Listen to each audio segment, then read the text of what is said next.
Get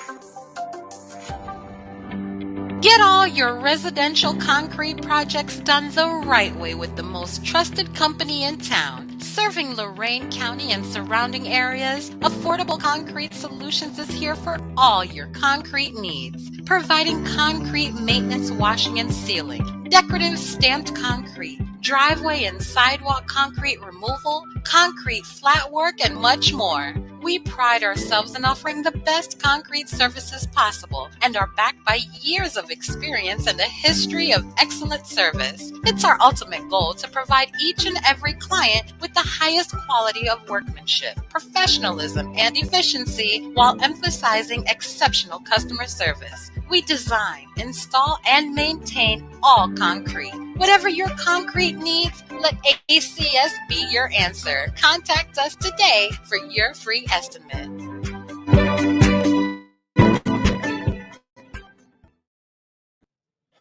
Joe Thomas is going into the Hall of Fame. And finally, football is back tomorrow, Browns and Jets. Guardians made some moves at the deadline. Were they good or bad? You be the judge. All that and more tonight on The Hall with Talking About Balls. Cleveland! This is for you! Talking about balls.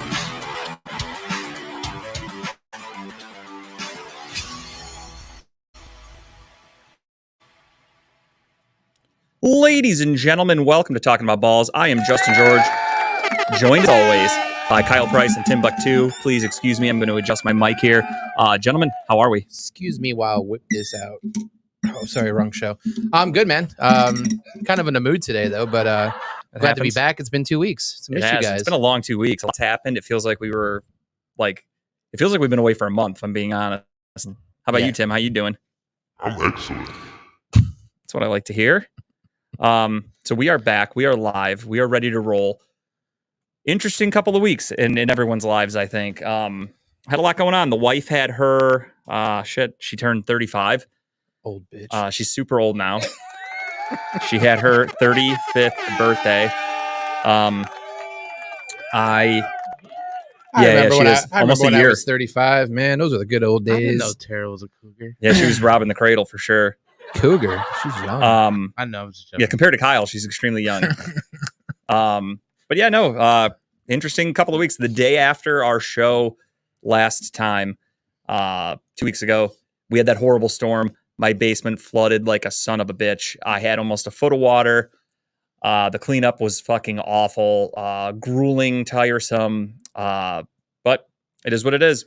There ain't no quitting these hands. So I had to keep going and clean everything and carry shit and getting back one day at a time. I almost, when I saw because I was we were at the concert in Blossom that night. I saw your post online, or Tara's post. I was like, oh, why are they repeating the same photo from like 2 years ago? That's cool. Just rehashing memories, I guess. And then I'm like, oh shit, that's right now. Yeah. It's like, fuck.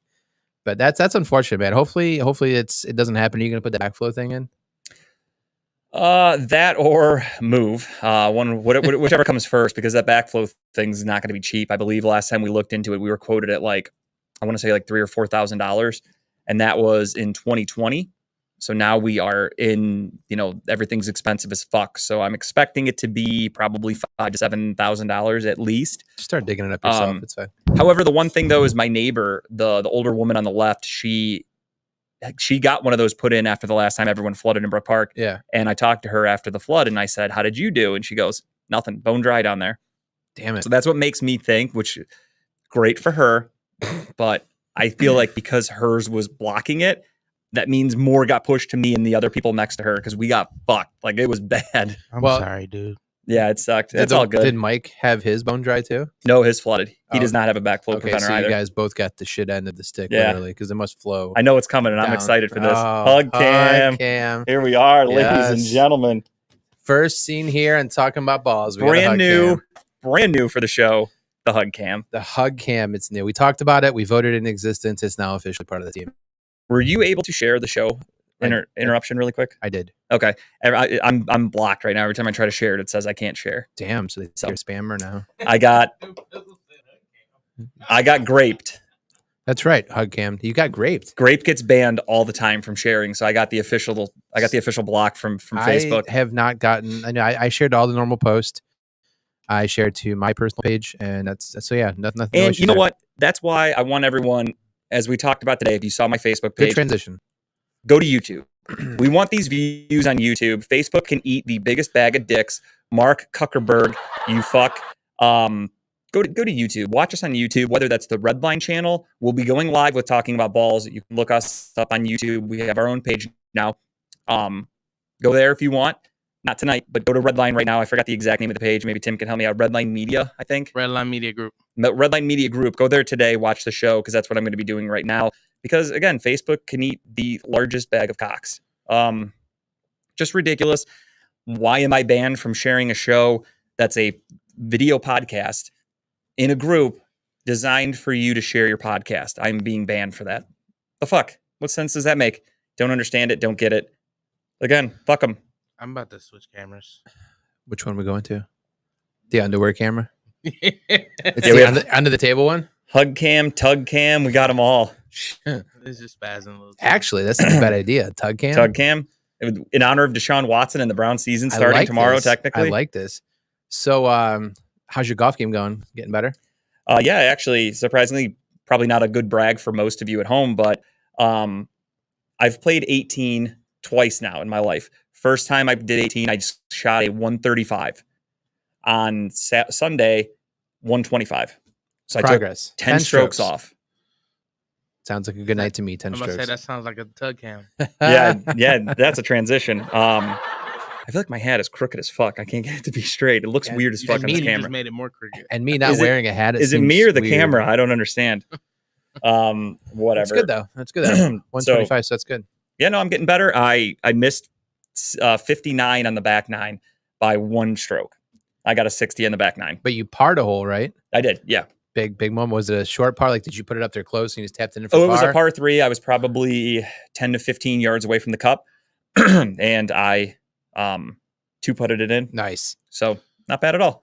Yeah, Don P said the same thing. He got blocked for a week after he did his first show. Normally, I don't have any trouble. I've yet to have an issue sharing my show. I don't spam anything. I don't abuse it. I just, once my show is live, share. Done. Yeah, I just share it to all the normal ones and then I share it to my page and move on. So that's weird.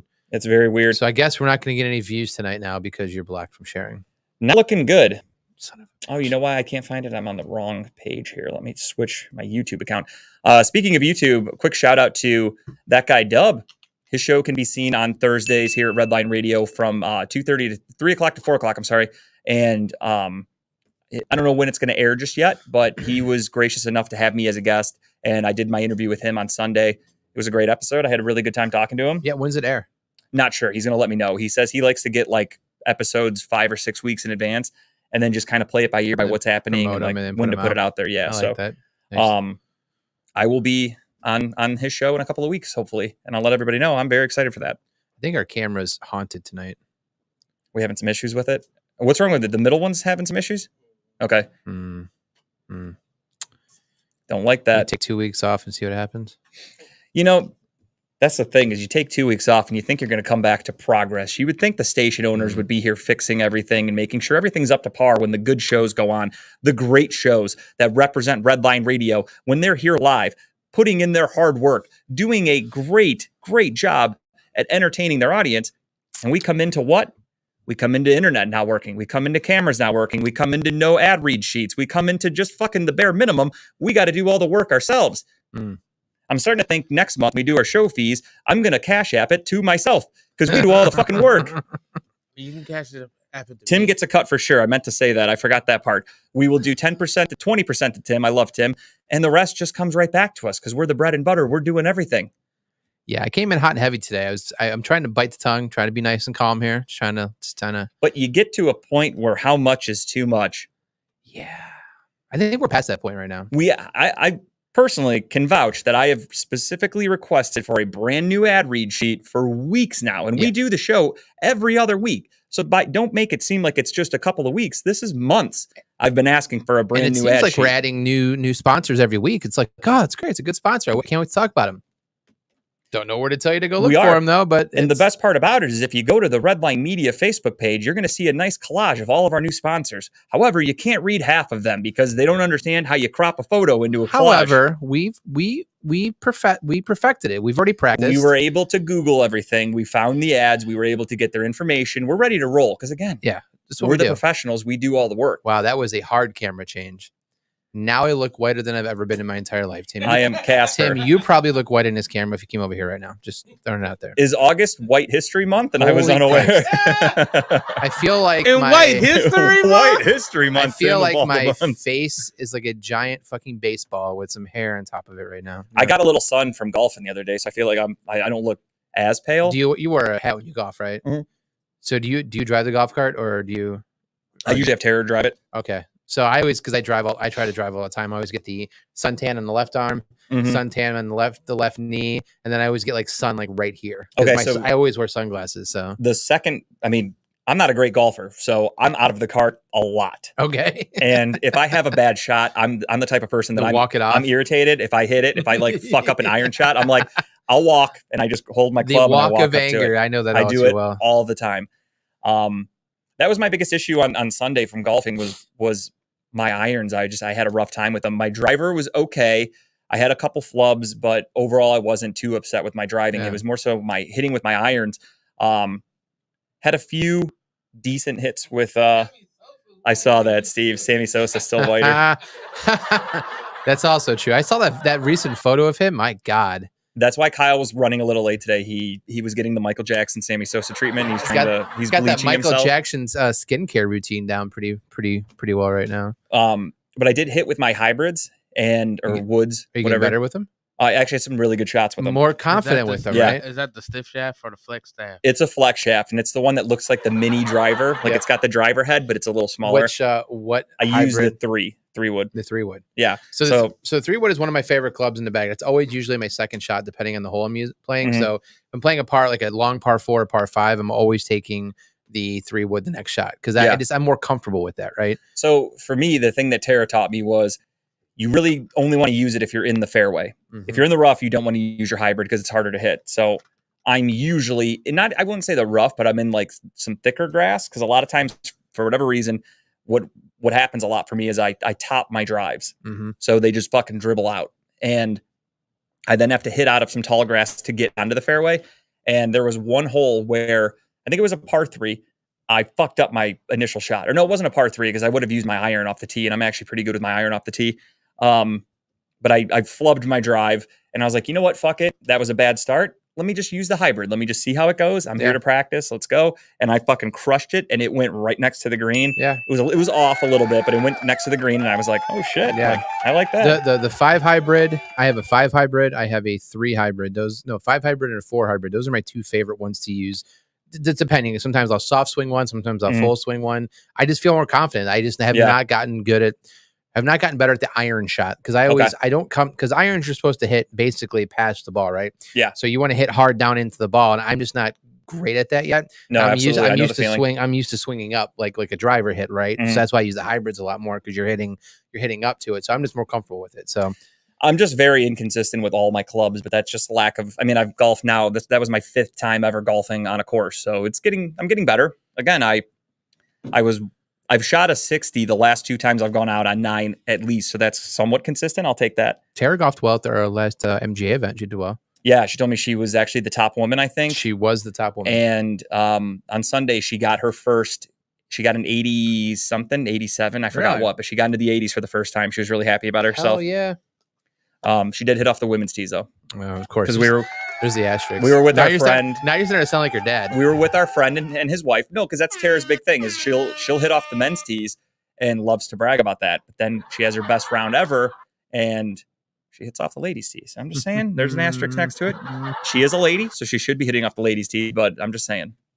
But yeah, no. How about you? Have you golfed recently? I'm sure you have. So I did the MJ event with your wife 2 weeks ago. Last weekend we went to Forest Hills over in Elyria. It's like a country club type. Basically, it's not a country club, but it's like a Metro Parks course. By the way, sorry to interrupt.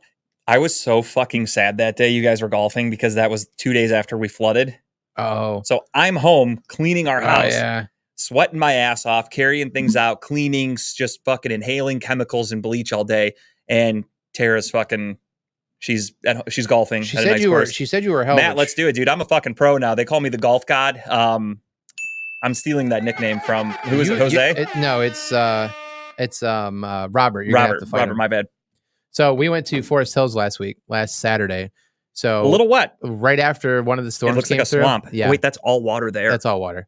That's the cart path. Yeah. Okay. So Holy it wasn't shit. great. So it was cart path only, clearly, right? Yeah. So we played. I mean, the course was in good shape for what it was, but you get some of the holes that are like that. So we actually ran into the same situation at Big Met. We went to Big Met on Sunday, and You they like were. Big Met? I've never been a fan of Big Met course. Just Personally, because of how it's it's- designed. I loved it. It was my favorite course I've played on so far. Really I really enjoyed it. interesting. Yeah, no, I mean, so What don't you like about it? I don't like the design. To me, it's just too wide open, and See, I love that. I love that. As a beginner, it's just a fun one to go knock out 18. And like, the last time I was there, like the greens weren't kept up very well. It just, okay, so when I was there, everything was pretty was good. it good? Okay, Yeah. Just to me, it's like one of those courses where I'll pay. I have no problem paying like maybe $25, $30 a golf. Yeah, this was about $45 That's for insane. 18. That is insane to me. I think because I paid for Tara and myself, and it was about $90 for the two of us. Yeah, we're going to. I'm golfing Saturday at Brentwood, which is out in Grafton, which is a $30 course, but it's in good shape. But Mhm. it's only a $30 course, right? So you know what you're getting when you go on there. Yeah, But like a $45, $50 course, you're thinking it's gonna be a little bit more top notch, a little And- more design layout to it. But and that's kind of my worry with. That's why I texted you last night. I asked you if you knew what golf course we're going to for our friend's bachelor party. So next weekend, Kyle and myself, we're going to be in like the Akron area. Navarre, Ohio. to be Yeah, so exact. they have they rented a huge house. It's my friend's bachelor party weekend. We're gonna all be there. It's like a Will Smith house. It's going to be a Yeah. huge sausage fest, which it should be for a bachelor party. I mean, it's all the dudes. We're getting a house, and we're all getting up. Most of us, or a good chunk, are going to get up Saturday morning and go golfing. Yeah. No idea where we're golfing though. There's two golf courses close to the house that one of them I've golfed in. The other one I've not golfed, but the one I did golf is a very challenging course. Okay. So I'm not sure he'd pick that one. There's another one that's out there that's a little easier, it looks like. So I'm assuming he's going to pick that one. I don't know the golf level the people we're going with, though. Like, I don't know who's golfing. Nor do I, honestly. I know a good chunk of them actually golf a lot because Romer has started getting into it. Friend of show, Dan Rockingham, Dan Romer. You guys have all seen him on here. It's his bachelor party weekend. So we're going out there. A lot of his friends, they're into wrestling and race cars and shit like that. And from what I've been told is a lot of these guys golf all the time. Really? So I don't know if that means they're good. There's some people that golf all the time that aren't good. So Well, I just could go either way. I just want to golf with you because it'd be the first time we've ever golfed together. Yeah. So I'm not gonna lie, as a very, very new person, I'll be kind of irritated if we do a fucking hard course. But at the same time, it is what it is. Like you gotta experience it once in a while, though. exactly. I have no Just say in Bring extra balls just in case. Yeah. right? I always bring extra balls. But no, we'll see how it goes. But I'm other excited. highlights real quick. So just to update it's been a good week in the Price household. My wife got a raise. Very and nice. That's what I like to see. Make her start buying is shit. Getting a bonus and stuff like that too. So she is very well appreciated, I guess you could say, at her job, even though she Good. works her ass off. Somebody just quit. So actually she does more work now than she was before, but she's well taken care of. So it's been a good. So I'm a couple more raises and she can be the sugar mom in the house. So Yeah. I can stay at home. and do Steve, nothing. absolutely. Let's do it. What's Steve say? I can't see. So let's get a Labor Day weekend tea time. Let's do it. I'm down, dude. I have Let's a set it birthday up. party that weekend. You gotta it's like a 3-day weekend though. You can It's fit a some time in. No, it's a comedy show. Oh, you do have a busy weekend then, huh? Let's golf Monday of Labor Day. Yeah. After because Saturday we're doing. I don't know if you're going. If you guys are gonna stop up for a little bit, the Oktoberfest for a little bit. Oh yeah, that's that weekend up at the fairgrounds. Fuck, dude, this year is flying by. I forgot about that. I'm guessing we will. I don't think we have many plans that weekend. So Yeah, I think we're going Saturday up there, and then Sunday we're doing like a cookout, and then Monday I got nothing. So Okay. we're off Monday. Maybe we can just go get quick 18 somewhere. I'm down with that. I know my friend Joe, Big Joe, he and I, we've been discussing playing Edward 40 hands together. Ooh, We want to see how that goes. We both think we could drink way more than 40 ounces, so that's not going to be a problem. Or 80 ounces, I should say. I would hope so. Yeah, so we're going to see how that goes. It should be a good weekend. Yeah, getting drunk, Oktoberfest, golfing. Yeah, Steve, we'll definitely talk about that. We'll be in touch. Mm-hmm. Yeah, count me in. Let me know when you guys. I'm guessing if we go to Oktoberfest, it wouldn't be till the evening anyway. So we could golf in the morning. So yeah, we could do a morning tea time that Saturday if everyone's free. But we'll figure it out. Just we'll text Steve. I definitely want to do that. I definitely want to golf that weekend for sure. Tim, are you gonna golf at all with us? Yeah, I'll go. The I cart. like it. Tim will Golf drive the cart. Golf the I cart. love it. Don't want to get ahead of ourselves, but Kyle, shout out to Kyle. He's been working behind the scenes to get us a little bit of a Yes. quote unquote, hopefully a sponsorship / a remote broadcast. And all I can say, we don't want to give anything away, is that golf is involved Mhm. in some aspect. I don't want to spoil anything. So be prepared. If you are a Talking About Balls fan and you are a golfer, we are working on an event where you guys can come hang out with us. We'll do a show and we might be able to swing some clubs. Maybe Maybe on some professional courses, as they say too. Pebble Beach. That's where we're going. I already decided. Kyle and I are going to Pebble Beach. But yeah, good stuff. We're actually in talks right now, so we're hoping to get something ironed out, hopefully in the next month or two, and we'll put more out there once we get it confirmed. But seems promising. Yeah, and I spoke with our website designer today, and he is working on. He had to send a ticket into the IT department of whoever our new hosting The site internet. is. But yeah, basically, because he was saying that anyone that goes on Google Chrome was getting the alert of like it's a tainted website. Every time I do So it, it goes there. he sent a ticket in to hopefully get that resolved ASAP, and then the website's going to be ready to roll. So we're working on it. I know, dude. Steve, you're telling me, man. That's the wedding. My buddy Romer, we're going to his bachelor party next weekend, and then the wedding is the week after. So I'm going to be booked that day, and I'm in the wedding. So I wish I could. If I could, I would try to squeeze a little bit of golf out in the morning, but just ain't going to happen. Yeah, it's gonna be a busy day. Very, very much so. So that was my last couple of weeks. It's literally been hell. Because what sucked is we went to Ridgewood. I got 4 holes in, and then they started blowing the horn because it was lightning. So we're like, shit, storm's coming. We got to go home. Started driving home. Rain is just fucking downpouring. Like you could hear the hail beating on Tara's car. Couldn't see more than like a foot in front of the car, if you could even see a foot. And we finally made it home. And we're like, all right, this sucks, but whatever. We're like, let's go down to the basement. Let's kind of prep just in case it floods. But I was like, it shouldn't. It hasn't flooded in a few years. Maybe we're good. So we start lifting shit up, getting everything ready. And then we're standing there and we're like, let's move this. Let's move that. And all of a sudden I look and I'm like, fuck. I'm like, there it is. Water's coming up. Oh, man. So we just rolled the rug up really quick, got it lifted. And we fucking went upstairs. And I just sat on the steps for most of the night, just watching the water rise. And I'm like, dude, it's almost to my fucking step. Yeah. Like it almost went over my step. Luckily, my friend Dan showed up. Not Romer, different Dan. And he brought one of those pumps that like sucks the water out. And we just ran that hose to the street and just watched it dump the water out to How long find did he have the hose going for? Oh, we had it going for a while because it took a long time for the drains to open up. Yeah. So we just watched like slowly, like a quarter inch here, quarter inch there, water would go down. And then finally I have a shower in my basement and a utility drain. And that's where the water comes up from. And finally those opened up. And that's when all the water went down way faster because those drains obviously sucked it all down. But yeah, what a pain in the ass. And then shout out to Dan, Andrew, Allie, and my father-in-law, Mike, for coming over and helping. Cleaned up, carried stuff with me. It was a nice, fun group process. I think the last person to leave was Tara's dad. He left at about 1 o'clock in the morning. And then I stayed up till about 5 cleaning by myself.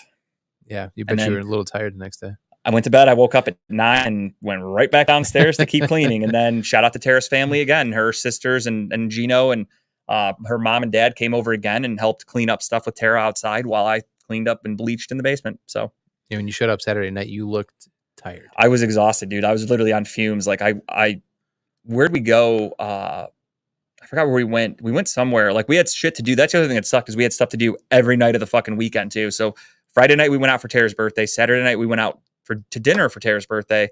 And then Sunday we had a party bus for her mom's birthday.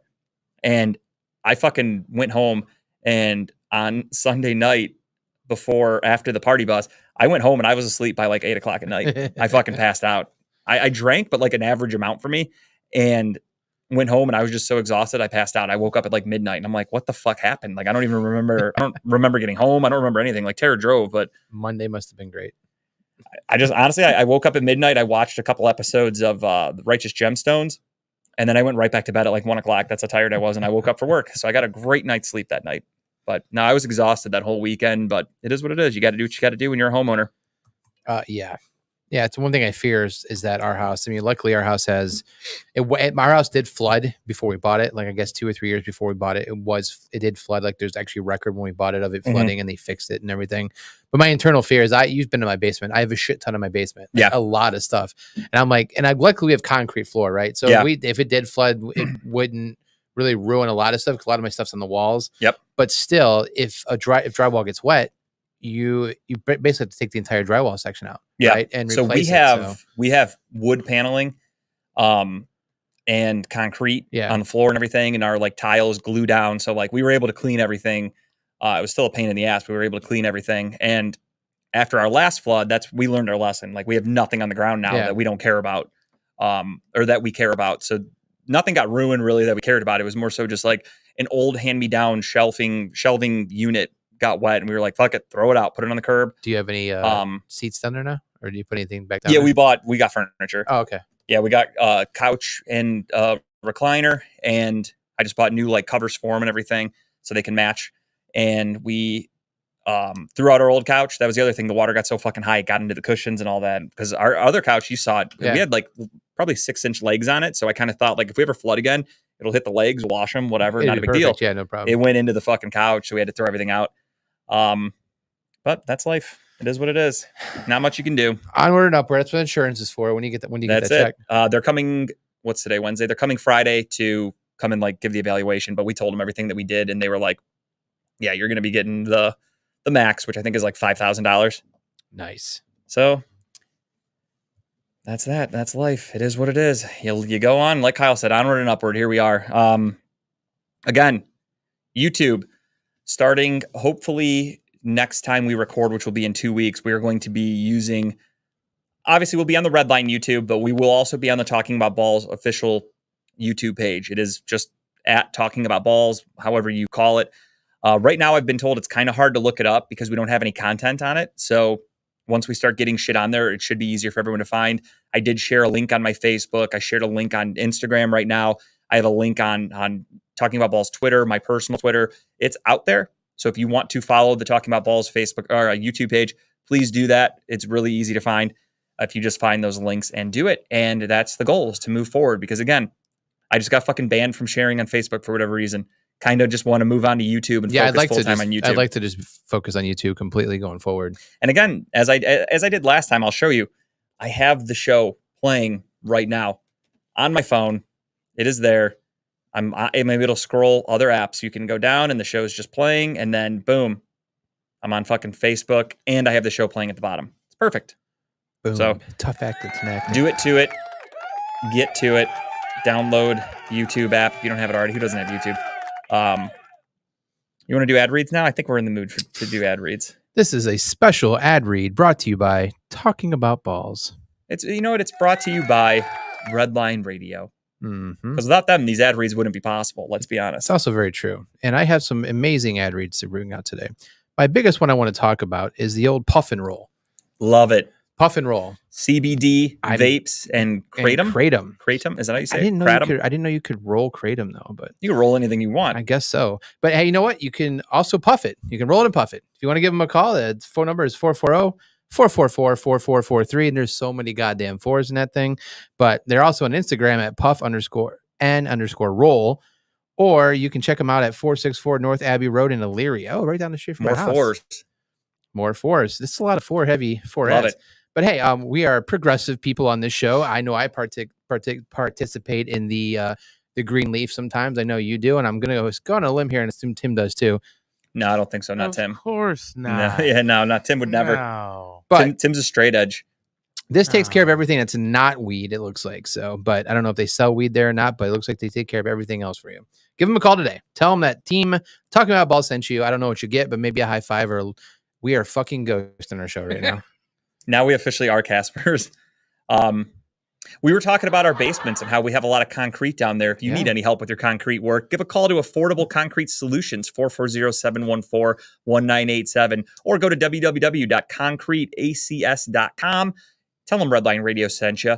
And I don't know if that gets you anything, 'cause I don't know really much about this company other than that's their name and their phone number and their website. It's amazing. You know, Check it out. If you have issues with your car, you know, you can go to Tuffy's Tire and Auto Service. I don't know where to tell you where to go. I don't know who to call, but I know Tuffy's will take care of you. Yeah, always trust Tuffy.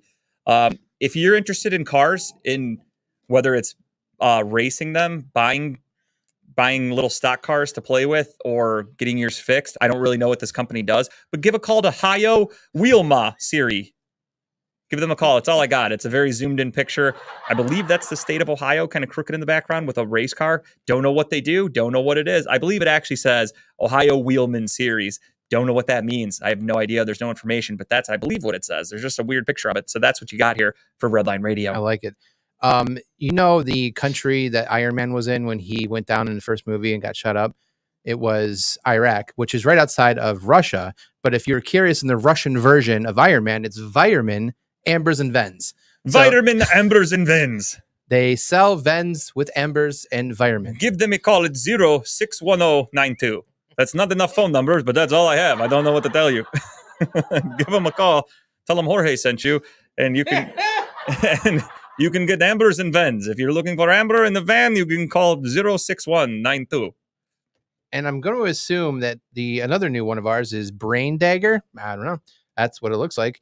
Brain Dagger Film. Knowledge is fill in the blank. That's what I love about Brain Daggers. They let you create your own journey. Knowledge is what? It's whatever you want it to be. want to do with your life. I will say I'm somewhat familiar with Brain Dagger because Grape was working with them, friend of show. He was with them right before. So knowledge is anything you want it to be. I his like Red that. Line exit, and they are, I believe, a production company. So Brain Dagger Films.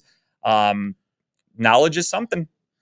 So I'm not sure if this is the sister station or sister company to Incredible Keepsakes, but Credible Keepsakes is a great company to look out for. They do amazing things.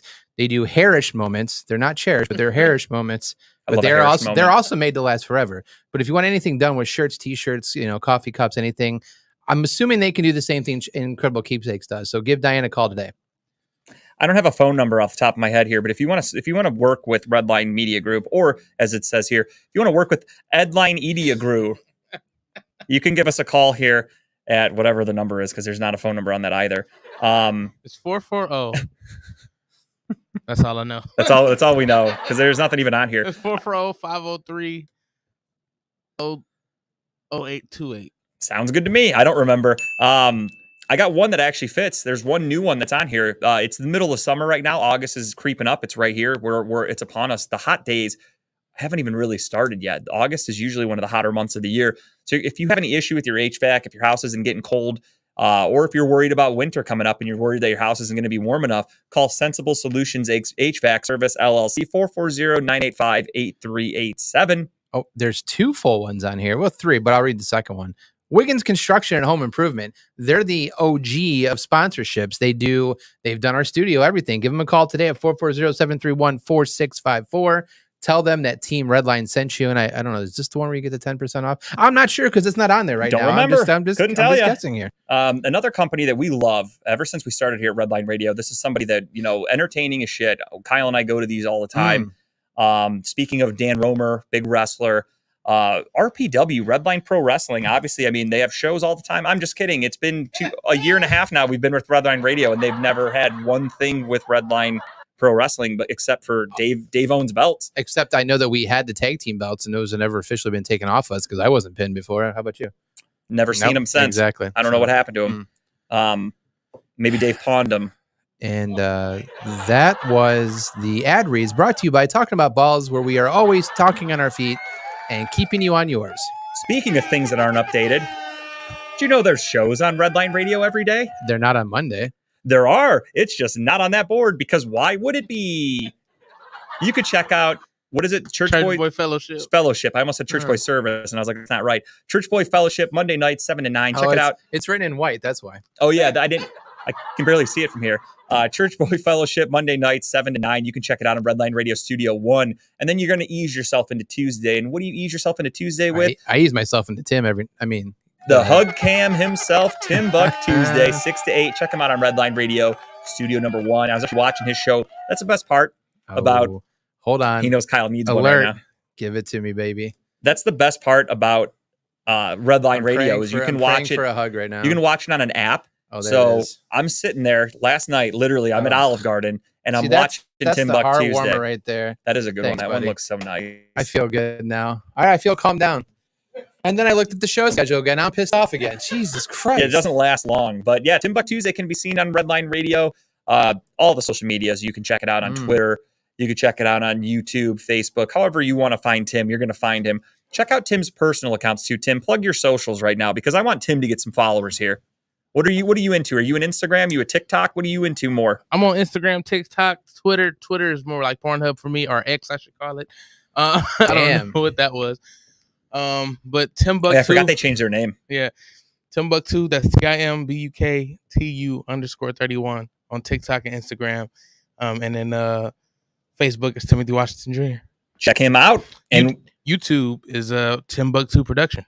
That's what. Yeah, I asked you earlier. I want to start subscribe to you. I got to do that. Timbuktu Production. I'll find you. And every Tuesday you can check a show out 6 to 8. Timbuk Tuesdays always is a great cast. You never know who's going to be there. You never know what they're going to talk about. The best part, Tim doesn't even know what they're going to talk about, and I love that. Don't. Also on Tuesdays, live on location with Gary Wenner from 6 to 10, playing all of your hits. RedlineRadioLLC.com exclusive.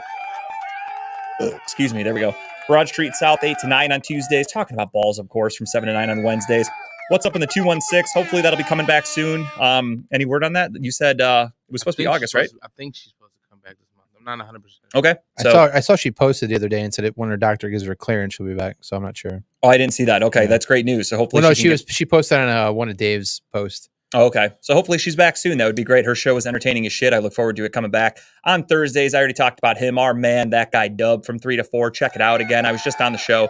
Had a great time talking to him. Could have talked for hours, but I was up against it. I only had an hour to spare. I had to go pick up my new couch and then go golf. So I had a little bit of a time crunch. Priorities, man. Priorities. Hey, that's how it goes. Also on Thursdays for the culture, the Lex Vegas show, one of the best shows at Redline Radio. He is always bringing the fire. Last week, he had his daughter on. Yep, last Thursday.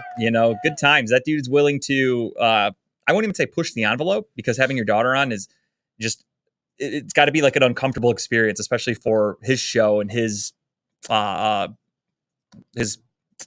what I'm looking for, material, like what he talks about. Got to be awkward to do it in front of your daughter. So kudos to him for having on there. That takes some balls. Broad Street South also from 8 to 9. And then if you're on RedlineRadioLLC.com, you can always check out Tim. From 5 to 7, only on RedlineRadioLLC.com. Going on a bit of a hiatus going forward for the whole month of August. There will not be a show on Friday nights, but when it comes back, you can always check out from 8 to 10. On Saturdays, you've got Unscripted from 10 to 12. Were they on last week? I don't think so. I don't remember getting a notification or anything. One of them wasn't allowed out of the nursing home, so they had to postpone the show. Chipper, Dave, or Adam? All three. Could have been any of them. Unscripted, or as we like to call it, unattended, because they didn't even have a fucking show. You could check it out on Saturdays sometimes. Like, I don't know. They don't even tell anybody when they're not going to have a show. Too Much Information from 6 to 8, TMI, and Comedy and Cocktails with Jen from 8:30 to 9:30. And then on Sundays, coming soon, Steel City Running Late. Their show will be going on. I am going to promise you right now that their entire first hour of their show is going to be nothing but the George pick and catch that they're going to talk about. Guarantee it. No, actually, I think most of their show will be them talking about balls because they love them some us. Let's be honest, they love them some us. Also, you've got Loud and Local with Jeff from 7:30 to 9:30. He's always playing different bands, local music. He's always setting up concerts. He's a grinder, man. Give him all the credit in the world for the work that he puts in. So check all those shows out on Redline Radio. There might be more that I don't even know about because the fucking schedule hasn't been updated in weeks. So I don't know. Maybe there's a new show that I forgot to talk about. I always see Dave telling people to come on Redline and make a show. I don't know if they do it or not. Because how would I know? Cut off. Yeah, we're still going. I can see us on there. I see. It's so anybody wondering? Oh, actually, no, we're not. It just went out. Okay, we can still be heard. It's the man. It's the man trying to get to us. You can never silence us. You might be able to not see us, but you'll never silence us. All right, let's talk some sports, man. Really quick, actually, I wanted one more thing. One more thing I made a little note of. Oh, FYI, our lights are not going off and on. The bill was paid, I think. It's just a camera. So just in case you're wondering why we're getting darker out over here. It's just because Tim weird. Tim keeps hugging us. He's rubbing off on us. Tim walks up to the screen, it gets a lot darker. I don't know. It's weird. I wanted to ask you guys, Mega Millions is the 4th highest it's ever been in history. Was it going to be a Friday? 1.25 billion. Oh, I'm with playing. a B. I'm playing. I already played. I bought my tickets tonight, or today. Are you guys playing? A? Yes. I'm going to play right now. B? If you win, first purchase. Land. Okay. Kyle wants to be a landowner. Tim, first purchase. Redline Radio. So after you spent $10, what else are you going to buy? No. Let's keep coming. The first purchase is probably New internet for the studio. a Porsche. A Porsche. I like it. Mine would be not a sexy purchase. I'd buy a lawyer. I would immediately get myself a lawyer. Oh yeah, I mean, okay. So outside of that, because the first three things I would do is a lawyer, a financial advisor, Yes, and I'd also hire a masseuse. Masseuse. Sean Watson. Someone else, because then I would make sure that. Okay, here's the other thing. Would you stay anonymous, right? I don't think you can. You can't in Ohio. You can't. Certain states. I don't think Ohio's one of them. That sucks because I would change my phone number third then.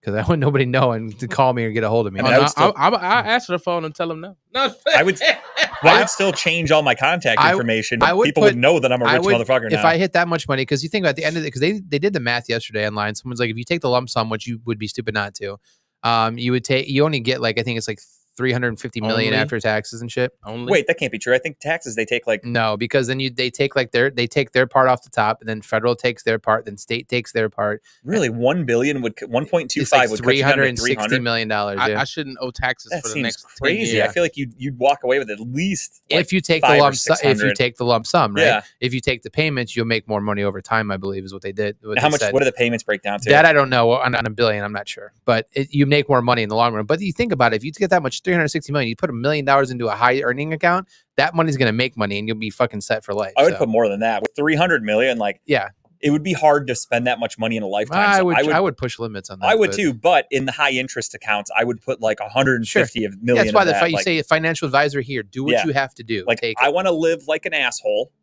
First and foremost, so let's financially advise for that. Let's put money aside for me to spend it frivolously. See the trust. There you go. I'll buy shit. Yeah, I'd put money into a trust for my friends, like certain friends. Like here's X amount for you, you and you, family, you and you, and that's it. No more asking questions. Sign this thing that says you'll never ask me for money again. NDA, and we're moving. NDA for sure.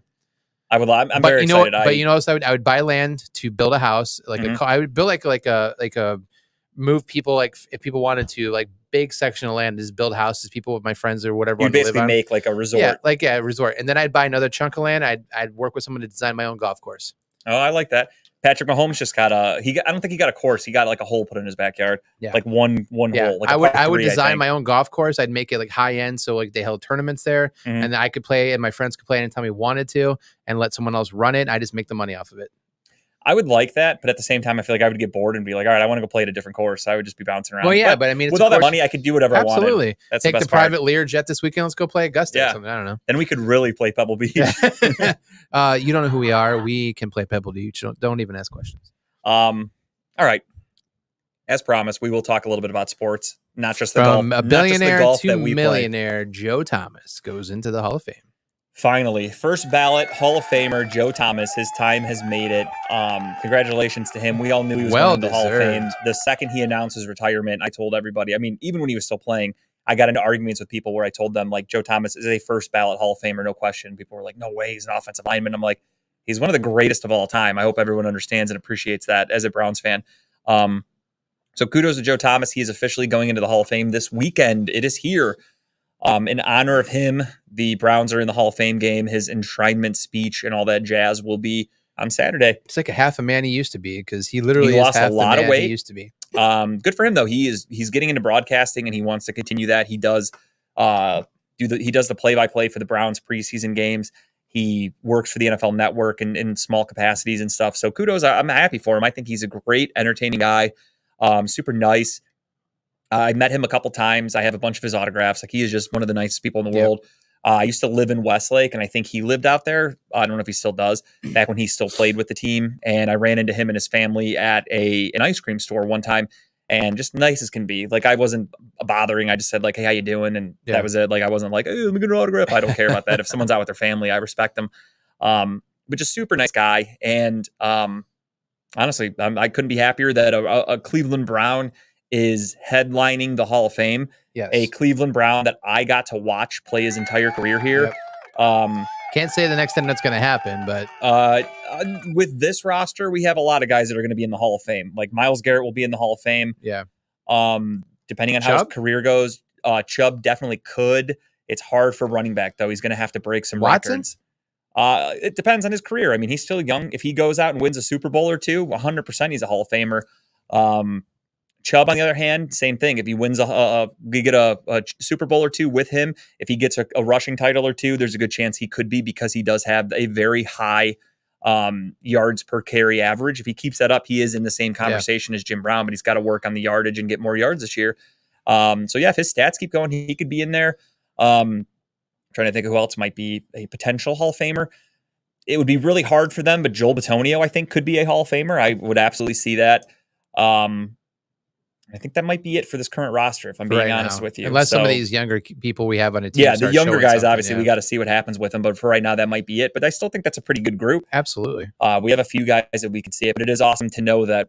I'm excited to see what his speech is going to be, because he's a pretty funny guy. He's a very entertaining guy. His wife is going to be doing his, like, whatever it's called. She's going to be doing his like introduction or whatever. He didn't get somebody else to introduce him? Oh, that's no, he's having his wife do it. How nice of him. And then you got Darrelle Revis is also going to be going in. And that's the one cool thing is Darrelle Revis he's clearly known by most football fans, Revis Island, one of the best corners of all time. And Joe Thomas is still going to be the headline guy. Yeah, I mean, a lot of people think maybe that's just because it's in Canton, which is not far from Cleveland. So they think the proximity is why he's the headliner, but I think he is the overall better player. Yeah, I mean, people don't realize what we had with Joe Thomas, like, because he's always on a shitty team, right? Yeah, we had the most dominant left tackle. But when you break down the stats, and I'm sure Steve probably could bust out numbers right now. Steve loves Joe Thomas, but he doesn't, though, but honestly. But if you look in the stats statistically, I mean, one of the best left tackles ever to play the game, which is amazing. He always protected. Probably one of the only left tackles to protect as many quarterbacks as he protected. I was actually listening to a radio show today, and all week long on Cleveland radio, because of Joe Thomas, this is his week. They've been interviewing him, coaches, ex-teammates, etc. One of the shows had Derek Anderson on today. Oh, okay. Yeah. And they were like, hey, you played with Joe. What was that like? And he said, that guy was so damn good that I didn't even realize it, because the rest of the team wasn't that great.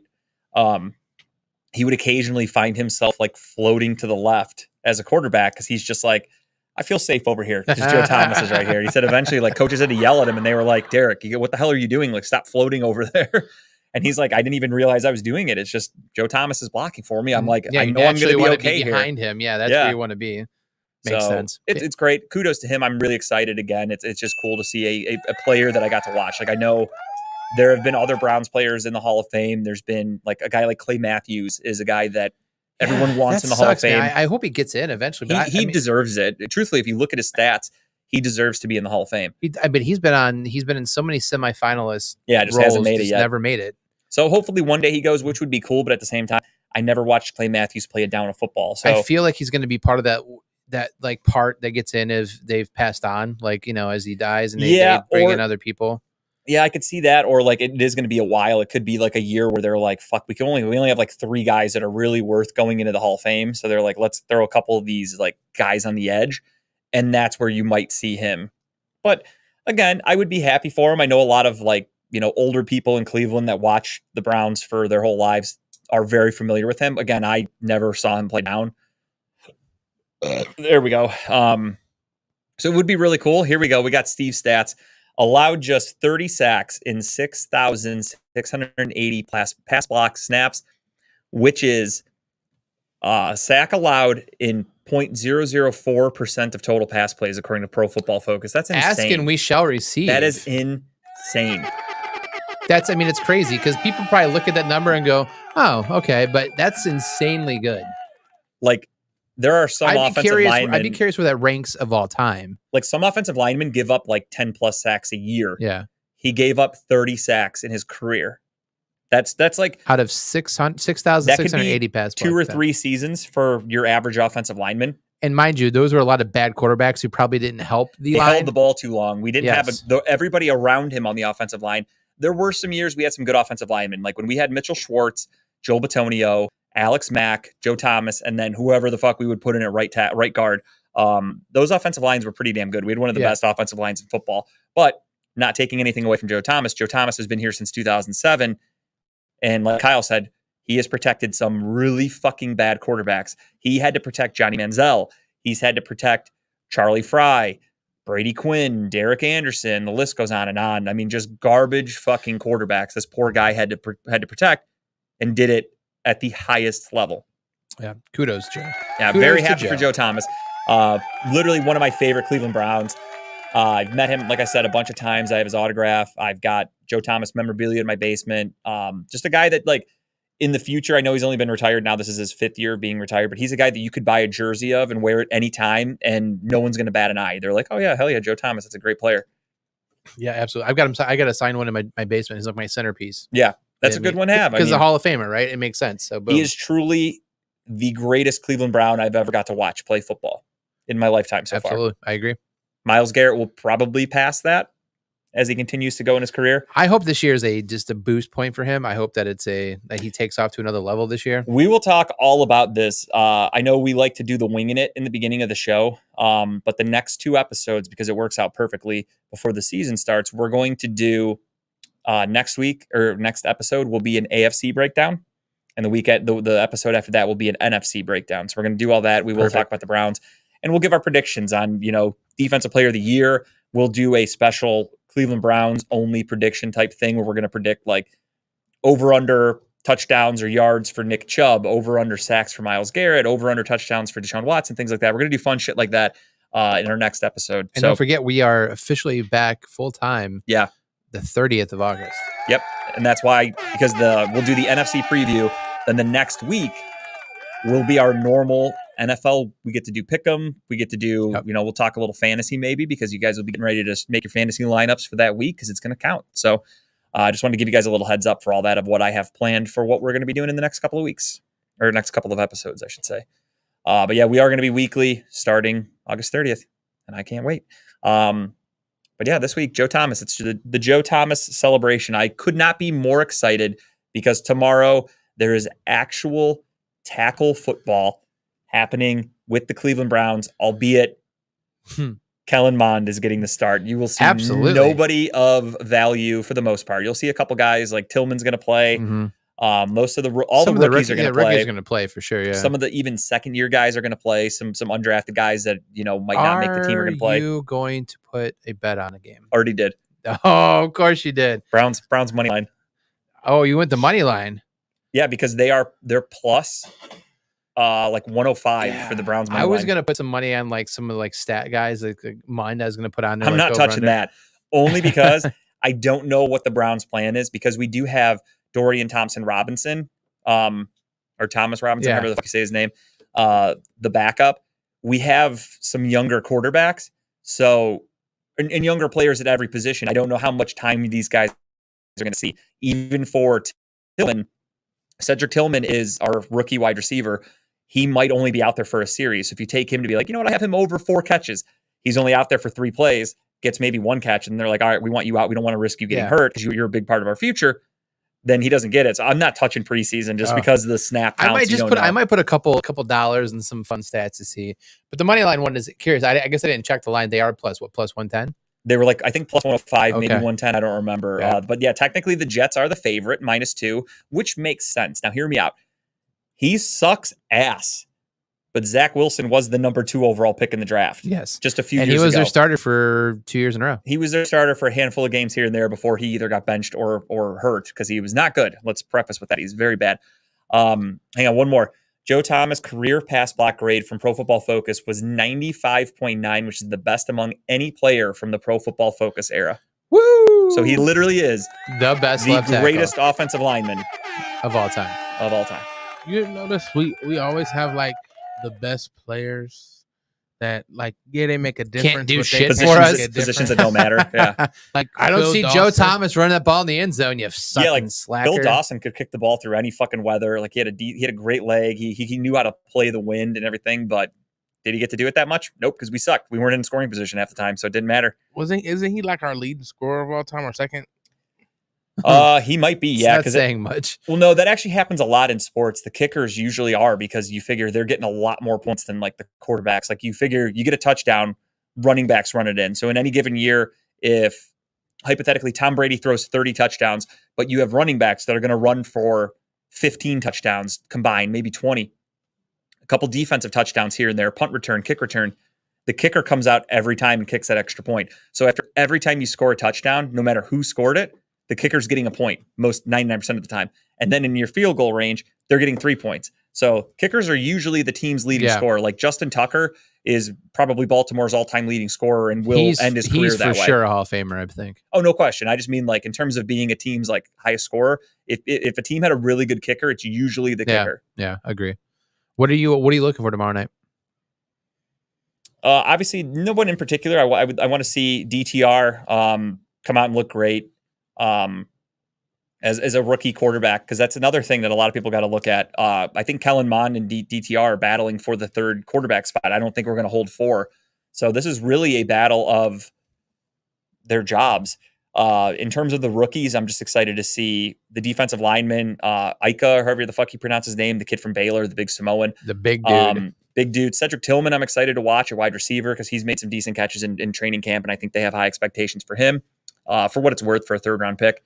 Honestly, for me, it's just I want to watch these young kids go out there and play. I want to watch the defense, and I know it's going to be mostly backups. I understand, but I want them to embarrass Zach Wilson. My buddies are Jets fans. I know it's the Hall of Fame game. I know it doesn't mean anything, but I want to beat the fuck out of the Jets. I want to embarrass Zach Wilson. Yeah. I want them to pick him off, strip sack, etc. I want to be able to text the most laughing emojis I could fucking send tomorrow. I want my phone to, just like Facebook did, ban me from sending laughing emojis to my friends. That's how bad I want it to be. It's going to start limiting certain emojis you can send. Yeah, it's going to be like my Siri's going to be like, dude, what the fuck? Like, are you done doing this? But I'm looking forward to the game. And again, my number one takeaway for the whole preseason, do not get hurt. Yes. Last year, the very first snap of the preseason, Nick Harris fucking blew his knee out, done. He was our starting center, supposed to be, for the entire year. Blew his knee out, done. Immediately after the first snap. It's horrible. Yeah, that's the one thing I was probably looking forward to most, is just watching the game and healthy. Right? I want to see a good game, good plays. I want to see the rookies get their time. I want to see some crisp passes. I want to see some plays out there, just blocking and some defensive plays. But I want everybody to walk up the field at the end of the game not injured. Rookie or no rookie, I just want to make sure we're all healthy. And obviously, I said it was because I hate Zach Wilson and the Jets, but I mean, all seriousness behind it, I want the defense to just look dominant because of how well coached they are by Jim Schwartz. I want this new defensive scheme that we're running to just go out there and be lights out, even though it's these young, I won't say shitty, these young, like, wannabe players, these kids that are trying to make it in the NFL. They're not the most talented, but if they can go out there and kind of prove that this defense is going to work no matter who you put in the system, I'm excited for that. Yeah, agree. A couple guys I am curious to see who I don't know if they're going to get a lot of playing time. I saw one guy saying that he's really excited to see Martin Emerson, legitimately could be our number 2 corner in the season. He fluctuated back and forth last year, I think. He might be better than Greg Newsome, if I'm being honest. And that's how good he is. So he's one of those guys of like, he's going into year 2, but I think we really are going to need him. So let's not overplay him in a meaningless preseason Hall of Fame game. You probably see some of these guys play like 1 or 2 downs. I'm okay with that. Get him some live speed reps. Yeah, absolutely. Yeah, absolutely. Let's do that. And these young kids too, let's get them a series or 2, but let's not overdo it.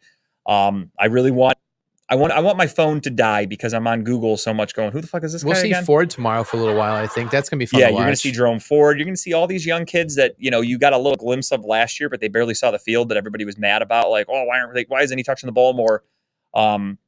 You're going to see them a lot tomorrow and over the next few weeks, because I don't think you're going to see a lot of, if they're smart, you're not going to see Myles Garrett play 1 snap in the preseason. No, if I'm being honest. He's probably not going to even dress. Nick Chubb, same thing, should not even dress. Deshaun Watson, he should play 1 game I would for say, a couple downs. Yeah. The only thing though is we do have that dual practice with the Eagles again. So we're going to have a week of practice with the Eagles where, from what I was told, or like from what I've heard from reporters that always talk about this, when you do a dual team practice, you treat that almost like the game itself. Yeah. Every day in practice, you're taking game reps. Like, the players are taking it that serious. You're going full speed. So in the preseason game against that same team, you don't play anybody because you're like, our week of practice was the preseason game. We don't need them to go out there and get hurt. Dub, what's up, man? He's on break probably at work. We were talking about that. Whenever Dub can get off work, I've graciously, just like he did for me, told him he is more than welcome on Talking About Balls at any time. So, Dub, thank you again for having me on your show last week or over the weekend. I look forward to seeing it air, and you are always welcome on here. They're going to be in man. We're running that wide 9 with Jim Schwartz. It's going to be a total different look of the defense, something that I don't think fans are going to be they're not going to be ready for it. Common fans don't like. I don't know. I'm crazy. You guys all know this. When football season comes around, is the wide 9 defense we're going to run, is that common? Like, do most fans know what that means, or like, do they know what it is, or is this something where it's going to blow their fucking minds tomorrow? Probably going to blow their fucking minds tomorrow. Okay, that's what I expect. So, I'm going to be next week. Hell yeah, that's awesome, Dub. Appreciate that, man. Yeah, thank you again for having me, dude. I had a great time. I plugged it a little bit earlier in the show. We went over the recap for everything for the week, and yeah, thank you again for having me. I gave a shout out to Tim. Gave a great shout out to my man Ray. Peter, shout out. So I wish. I mean, we talked flew by. We were getting in some good shit. We talked sports. We talked a little about like favorite movies. He even asked me like, if you won a lottery, what's the first thing you would buy? And we were talking about that. That's a good question. Yeah. So yeah, we had a great time, man. I really enjoyed talking with Dub. So that was a really fun time. So check his show out Thursdays 3 to 4 on Redline Radio. As long as it's up there on the board, because they don't fucking update it ever. But what are you going to do? So, yeah, my number one takeaway, don't get hurt. It's the preseason. These young kids are out there. What Jamie said? I didn't see it. He said he hopes the defense keeps Ward and Newsome in man-to-man coverage, which, again, I think they will mostly be in because of the defense we're going to be running. Schwartz knows what he's doing. We now have a Super Bowl winning defensive coordinator who has ran defenses that have been dominant multiple times. It's not a fluky guy that was 1 year, like he had a good year. He's been a very good defensive coordinator for his entire career. So I am not worried at all about Jim Schwartz. I also think we have the best talent we've ever had on defense with Juan Thornhill at safety, with Myles Garrett, Za'Darius Smith, the Harrison, whatever, fucking defensive tackle. I don't remember half their names. We got so many new guys in here, honestly. Have you watched any practice clips and anything online? I've seen a few. The one thing I hate about social media during training camp is they only show you like highlight shit. Like, oh, look at this amazing catch. Or there's people that hate Deshaun Watson that would show like, oh, look at this interception. I haven't seen much hate for Deshaun Watson this year. I hear about it as much as it was last year. No, it's definitely not as bad. But the thing is like, you got to remember, the defense knows the offensive playbook. Right. Like, the defense knows what play teams are running. There will be times in practice where a team will run the same offensive play multiple times, and they want the quarterback to make different reads and do different things, but the players go to the same spot. So the defense knows what a guy is doing. So it's a lot easier to make an offense look bad. I've also heard some things that it's hard to, I don't know how to take it. I've heard Jedrick Wills is getting beat like a fucking drum. That's what she said. Don't know how to take it. It's hard. It's so hard. How do I take it? He's getting beat by a drum by Myles Garrett. Myles Garrett. I heard only you get to get sharpen that tool, man. I heard yesterday that Myles Garrett was in the backfield before Deshaun Watson could take his like last step back, like 4 times at least. Like, that's how quick he was getting back there. Which, great that Myles Garrett's moving that fucking fast. That's amazing. But sucks for our left tackle. Not good for Jedrick Wills, because unfortunately Myles Garrett's really, really good. But there are guys in this division who are Trey Hendrickson, pretty good. TJ Watt. Those guys are pretty good too. And if they're working one-on-one with Jed Wills, that's not good for Deshaun Watson. I don't want. That's my biggest worry, is that someone's going to get our quarterback killed because they're piss poor blocking. I just hope that iron sharpens iron. You know, one of those things where he's getting better because of Myles is beating his ass. But I don't know. I have no ill will against Jedrick Wills. I think he's a fine player. He's just not that's the tough thing, is we went from Joe Thomas. We went from the greatest left tackle of all time to a good left tackle in Jedrick Wills. Right. So it's a steep drop off, but he's not that bad. He's one of the most important positions on the line. It 100% is blindside. Your blindside for your quarterback. You are his protector. So what I was asking was, if you watched any clips, did you watch the clip of Ward against Elijah Moore on that touchdown, that red zone play? That was pretty slick. That was awesome. And again, Elijah Moore was a damn good player, highly coveted coming out of college, went to the Jets where they have no quarterbacks. Their offense has been trash for the last 5 years. And there are statistics that show Elijah Moore is so much more productive when any quarterback not named Zach Wilson was in the game. And the stats are there to prove it. It was 11 games without Zach Wilson. He has 600 yards, 5 touchdowns.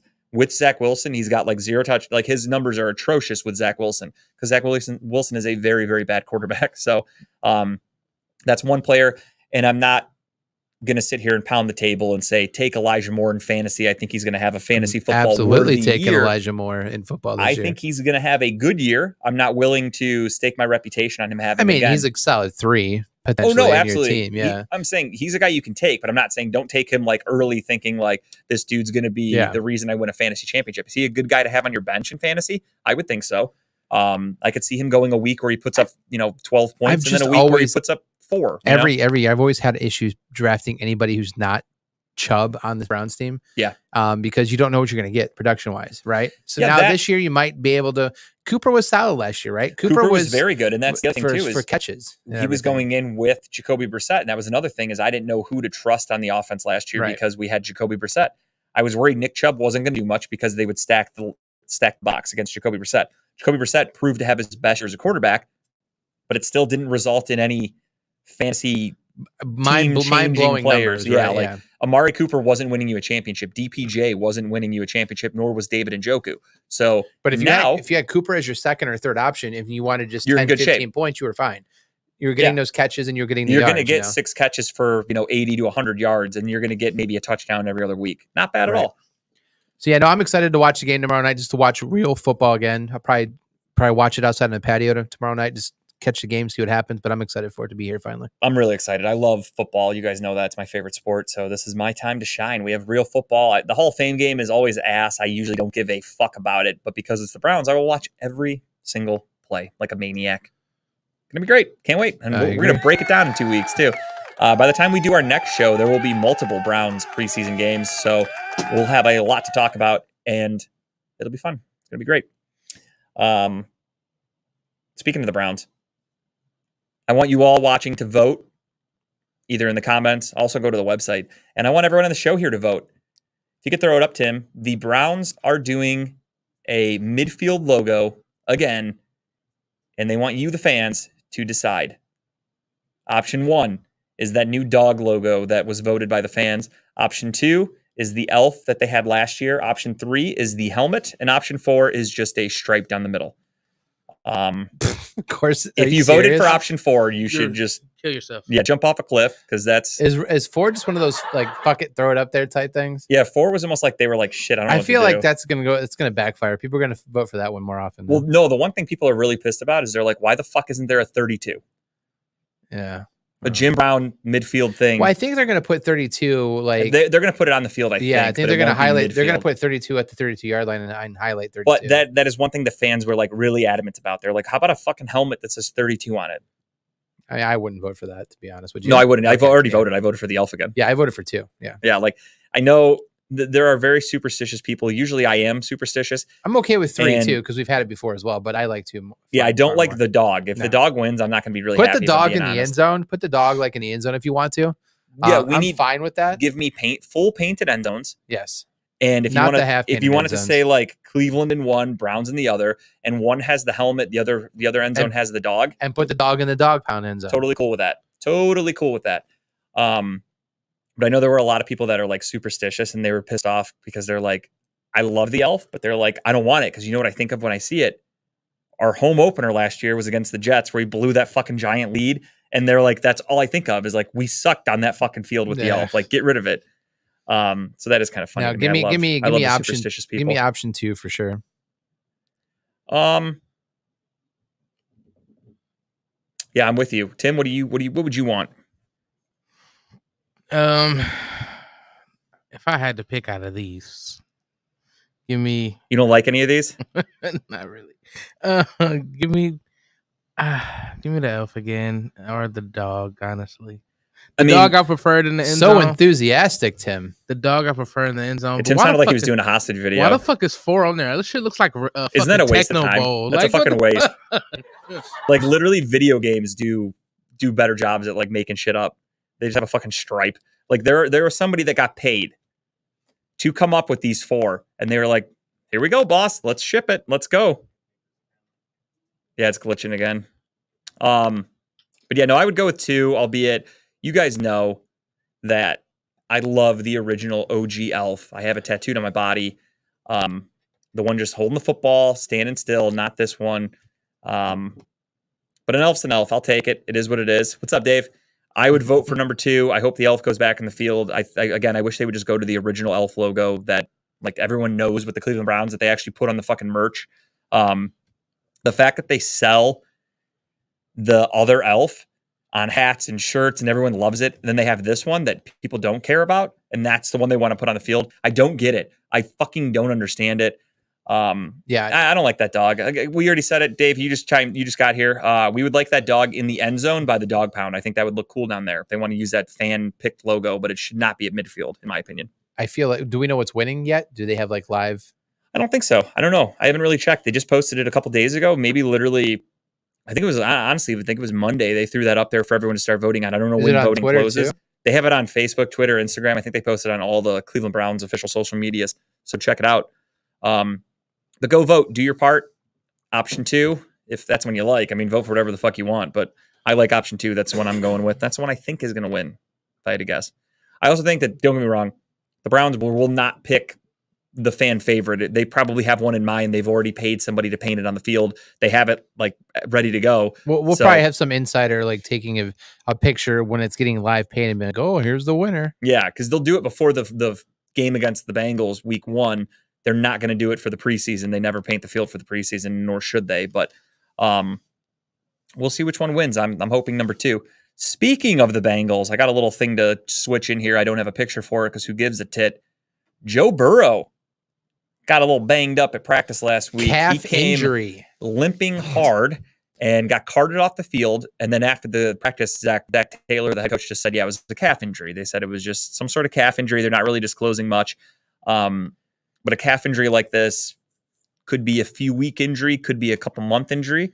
Hey, week 1 against the Browns, you can make that a long time injury if you want to. And that's the number one thing I'm thinking about is he tries to rush back and he's not fully healthy. And a quarterback whose legs aren't working the greatest up against a fresh Myles Garrett, good luck. Miles wants to eat. So and you could also then have your backup quarterback. I don't even know who it is. It's still Brandon Allen. I think that's their backup quarterback. At least it was a couple years ago. They could be out there rolling with their backup quarterback week 1 against the Browns. He's got to be nervous though, because potentially is what contract here he's going to be playing for, right? Yeah, Justin Herbert. We didn't even talk about this.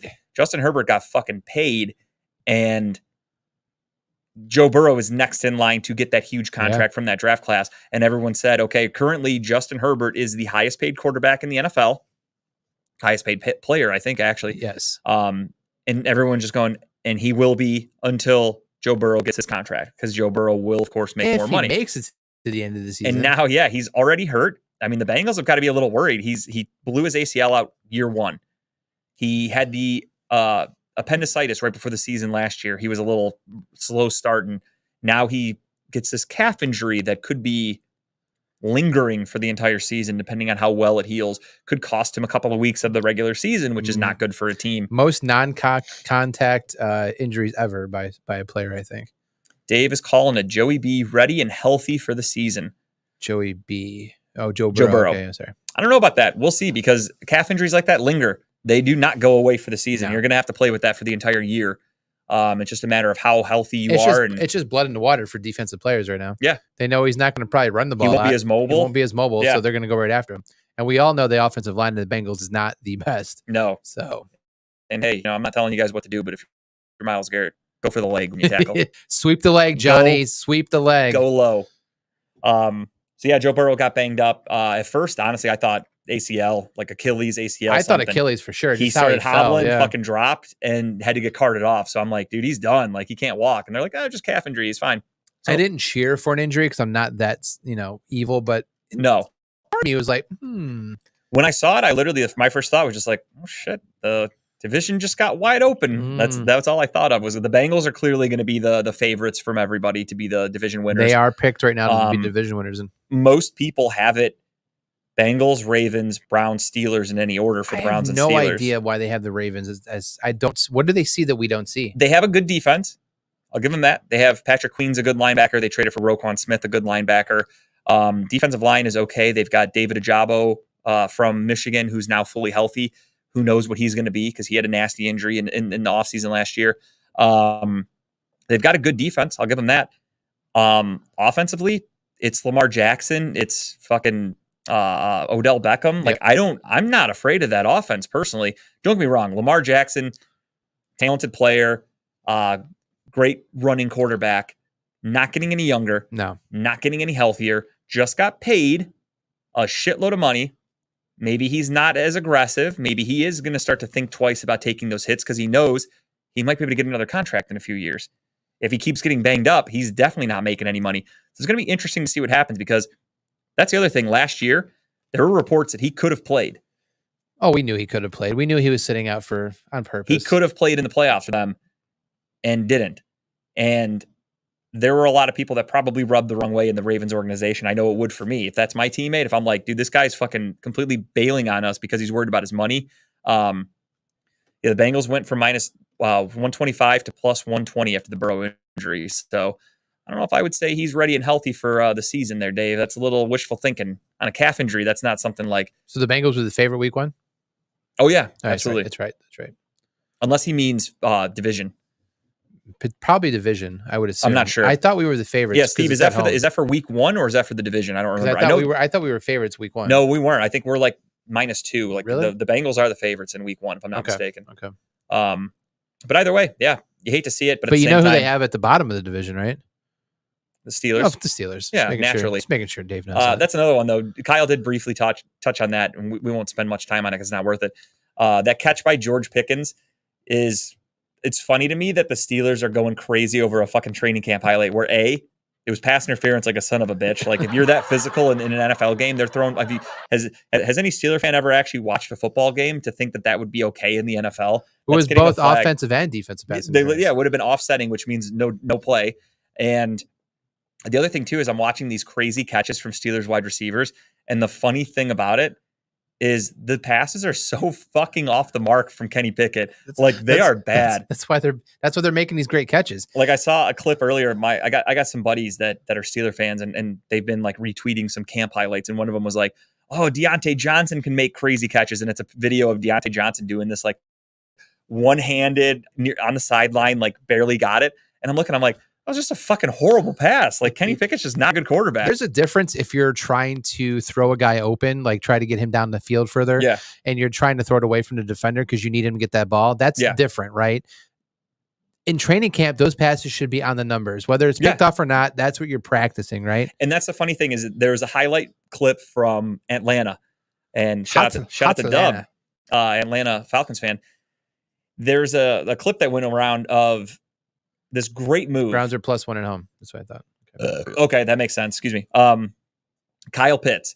There's a video of Kyle Pitts doing a fucking sick move on a linebacker or whoever was covering him. I don't even know the player. And wide open, cuts across, wide open. It's a one-on-one drill, so let's take it with a grain of salt. He wasn't, there wasn't a linebacker to get the ball over. He safety just coming down one-on-one. And what the hell's his name? Desmond Ridder fucking throws a duck, like fucking way off target. Kyle Pitts couldn't catch it. It was horrible. And everyone's like ripping Desmond Ridder for this horrible throw. And they're like, please let Kyle Pitts get a quarterback that can get him the ball. Like he'll be a great tight end if he could just get the fucking ball. And then you watch a clip of these crazy catches from the Steelers, and it's the same thing. They're horrible passes that the guys are just making acrobatic catches on, and everyone's going crazy in Steeler Nation. And guys, the pass that Odell caught from Eli back in the day, the notorious catch, wasn't a great throw. No, Odell it was a horrible throw. Odell had to throw himself up there to bring it down. And there was no pass interference. He caught that, and it was a real game touchdown. Yeah. It wasn't practice. It wasn't a great throw. It was just him trying to do what he could to get that ball. I just love that Steeler fans have to get that excited for practice. That makes me really practice. Happy. We're talking about practice. Makes me very, very happy that's all they're going to really be excited about this year because Kenny Pickett's not that good. I hate to break it to everybody. He was a game manager for you guys last year. Sure, they won games. Not knocking that. Not disputing that. They beat the Browns in the final game of the season where the Browns clearly gave up. I mean, let's be honest. You're also going against Joey Porter Jr., who's a rookie who's not. He's okay. He's not. Yeah, he's great, an okay corner. He's not great. like a game-changing corner. I think they got him in the second round when a lot of people had him pegged to go in the first. So clearly, there's some issues with the guy. He's not that great. His dad's a real bitch, but his dad's a punk bitch. And I mean, it's a fucking practice catch. Who gets that fucking excited about it? Try that in a game. That's all I can say. Try that move and don't get a penalty in a game. That's all I'll say. Moving on to some somber parts. Oh God. This is something that happened crazy right after our last episode also. Shout out to LeBron James, my favorite basketball player of all time, his young son, Bronny, practicing at USC. goes into cardiac arrest, Mm-hmm. which, for the record, is different than a heart attack. There are people out there that just keep saying he had a heart attack, but they are two different things. Honestly, the fucked up thing about this is initially, if you go on Twitter or whatever X, now it's called X. If you go, gonna give it to you. I love DMX. All right, Pete. But if you go on any social media post about Bronny James, there's always like the idiots that are like, it was the vaccine. But No shit, we don't talk, right? conspiracy theory COVID shot. We don't talk. We don't So- talk about our notes, but that's funny you bring it up. There, Did you see what Grape said? No, of course. yeah, Grape. Everything's a conspiracy with Grape. We all know Check to that. Jumanji. Yeah. However, Real Sports with Bryant Gumbel did a piece on this years ago before COVID about how often young kids go into cardiac arrest on the field, whether it's a kid in high school, college, whatever. These kids, it happens a lot more than it should, just by comparison to how many athletes there are. They're all in great shape, and it just could be as simple as there's a little something off with their heart. If it's an irregular heartbeat over a certain period of time, they consider it cardiac arrest. Exactly. Yeah. So that's exactly what basically happens to these young kids, and this issue happens to them, and it's been happening a long time. Oh, Chipper and Dave are on a date. Dave Walenchek? They're at the Foundry having some pizza. Oh, nice. That's cute. I like that. They Aw. always complain that they don't get invited to things together. I love it. And there's a bottle of Ensure back there too that they're drinking. I'm shocked Good for that them. good for them. They're going to get the senior discount on their check. That's Use nice. their golden Buckeye card. I'm so happy for those two. Oh, that's It'd cool. be nice if they brought us a pizza Hope they or snuggle afterwards. an ad read sheet that was up to date. Probably talking about that catch from George Oh, Pickens. guaranteed. They're over there fucking. They're under the table jerking each other like, oh, dude, did you see that fucking George Play it again. Pickens catch? Play it again. Play it again. Slow down. Slow. At this rate, Here it comes. Kenny Pickett might throw 10 touchdowns this year. A whole 10. He might get into double digits because he fucking threw 6 last year in 10 starts. That's fucking embarrassing. Sorry, I got off on a tangent there. That's fine. They deserve it. I hope they're listening to it and it's loud. Porno, sex. Just start yelling up dirty things So that they're listening to. Here's my honest question with this. So this sucks, right? His age, having a heart issue, right? I get it. He's a hard work athlete, right? Who your dad is, who he is. I'm sure you're working out every single day, twice, 3 times a day. And again, he was at USC working out because he's going Right. there in the fall. Right. So this was probably his first time doing a hard practice for a college team. Do you think people now, scouts included, are going to kind of be like, Oh, that's a red flag for sure. Yeah. That's something that he's going to be is this monitored. this is gonna hurt him now, right? It depends. What they're going to have to do is you look at a guy like DeMar Hamlin. Yeah. Happened to him just a few months ago. He died. That's a And- fake guy. He was out for a long time. We thought he was in a hospital in a coma. I thought for sure. Excuse me, I'm gassy today. Only in the upper part. Thank God it's only in the upper. He was legally, I think, dead for a while, Yes. and he was in a coma, and I said it on the show, and I'm glad I was wrong, but I said I don't think this guy will ever even talk again. He will never wake up. Yeah. And the dude was at practice last week, Yeah. he's back on a football field. So I think if Bronny can get cleared by doctors like DeMar Hamlin did, then he'll be fine. He'll be able to play again. It could have just been an irregularity, like you said, something happened. His heart was just overworked for a long period of time for practice, and he'll now have, he's a James. He's going to have the best doctors in the world Yeah. checking him regularly. Absolutely. So if he can ever get cleared to return to full sports, I Just, think he'll be fine, and they'll just keep an eye on him. My next point was kind of opens up for him to drop a little bit further into the Cavs lap too. And that's the other thing too, is he already wasn't probably going to be a high draft pick because his just overall talent and size. Yeah. So yeah, now this makes him a 2nd round pick, give or take. Might go earlier just because of the name, but I think he's going to be fine. I really do. What sucks for him is he's going to get drafted by a team hoping to bring his dad with him. That's what sucks. Is that he's And not going to get that's drafted based on his merit alone. It's that's because the they want thing. his dad. Is how is LeBron going to rig this? Because LeBron wants to play with his kid. What are you but trying to if- say? NBA's not rigged. The fuck it isn't. Jumanji. If the Charlotte Hornets try to draft him, LeBron's gonna be like, no fucking way am I playing in Charlotte. He is picking the team that his kid's going to. So this is all going to be worked You'll out. see behind the LeBron scenes. walk up on the stage and put it back into the thing. Let's try that again. Next. Adam Silver walks up to the stage all happy, and LeBron's in the front row going, nope, No. Next. Like he gets it's like Tinder. LeBron's gonna be down there swiping on the teams, like, yep. Absolutely. But yeah, he 100%. It's fucking rigged as shit. The NBA is so. I rigged. hope he gets back to healthy. He's good to go. He's clear because I'd like to see him at UFC. I want to see how well he does on a college level. Yeah, I mean, again, I don't follow high school basketball at all. I just go off of like highlights and shit like that. And everything I've seen is basically Bronny James is a very good player, but I heard this. I heard the youngest younger is better one, than what is it, Maximus or whatever? Yeah, he's better than he's Bronny. better than Bronny. So it'll be cool for Bryce. Bryce Maximus Aurelius. Whatever. I'm the leader of the 14th Army. Too many names. Gladiator. I don't know. How many kids? He has 3 kids, right? He has a girl. 4. He has 2 boys and a girl. I thought It might be just 3. I don't know. Either way, so Bryce, that's what I was thinking of. Whatever. Does he have? He has a weird middle name. It is Bryce Maximus or something like that. Then his name. Yeah. I think You're the one obsessed with the guy, so I figured you know I the don't know their entire fucking names.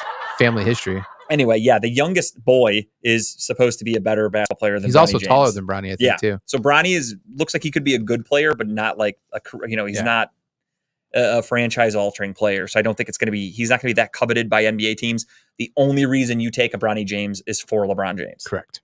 So either Bronny is going to be an LA Laker or he's going to be a Cleveland Cavalier. Those are his only 2 options because those are the only teams LeBron will play on for the rest of his career. That's it. Book it.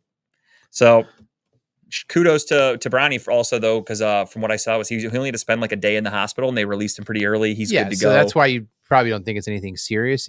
No, just has to get cleared by the doctors. They'll monitor him, make sure everything's okay. We'll see what happens. Scary, but kudos to USC also for being there with the AED and defibrillator and all that shit and ready to help him out. And they saved his life. Now back to the NFL. A couple more things. Some owners and coaches are putting their foot in their mouths, and I don't know. I love it. I kind of liked it. I like it a lot. I love when people talk shit and stir the pot, especially it's like old school talk. When it's somebody going against the New York Jets. Yeah, I love it. I've been roasting my buddies but he's only about like this. an offensive He's only like he's offensive coordinator. He right? runs their entire offense now. Yeah. So Nathaniel Hackett was the head coach of the Denver Broncos last year, got fired in his lone year with the Broncos. And we talked about it many a times on the show. You didn't get the Sean Payton? Oh, yeah, there it is. And there he be. Yeah, so Sean Payton had some comments about Nathaniel Hackett's coaching job with the Denver Broncos last year, because Sean Payton is, of course, the new head coach of the Denver Broncos. And he basically said that it was the worst coaching job he's ever seen in like NFL history. He just roasted Nathaniel Hackett in the way he ran the Denver Broncos.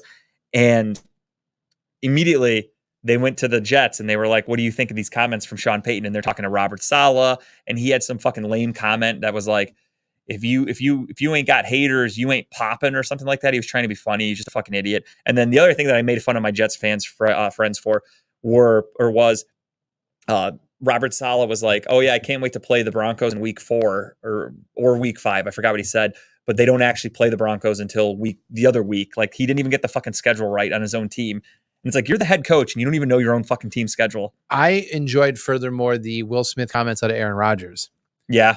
Keep my coach's name out of your mouth. Like, I'm waiting for someone to come up and start slapping someone or whatever. I'm all for it. I love when coaches. Sean Payton's I love drama. Sean Payton's an old school coach, right? He's been around for doesn't a long give time. A fuck. He doesn't give a fuck. He's known as one of the not the greatest coaches. He's a good coach. He's known very as a good coach. I mean, he took a very average to below average Saints team, even when Drew Brees was declining in his and made them play talent.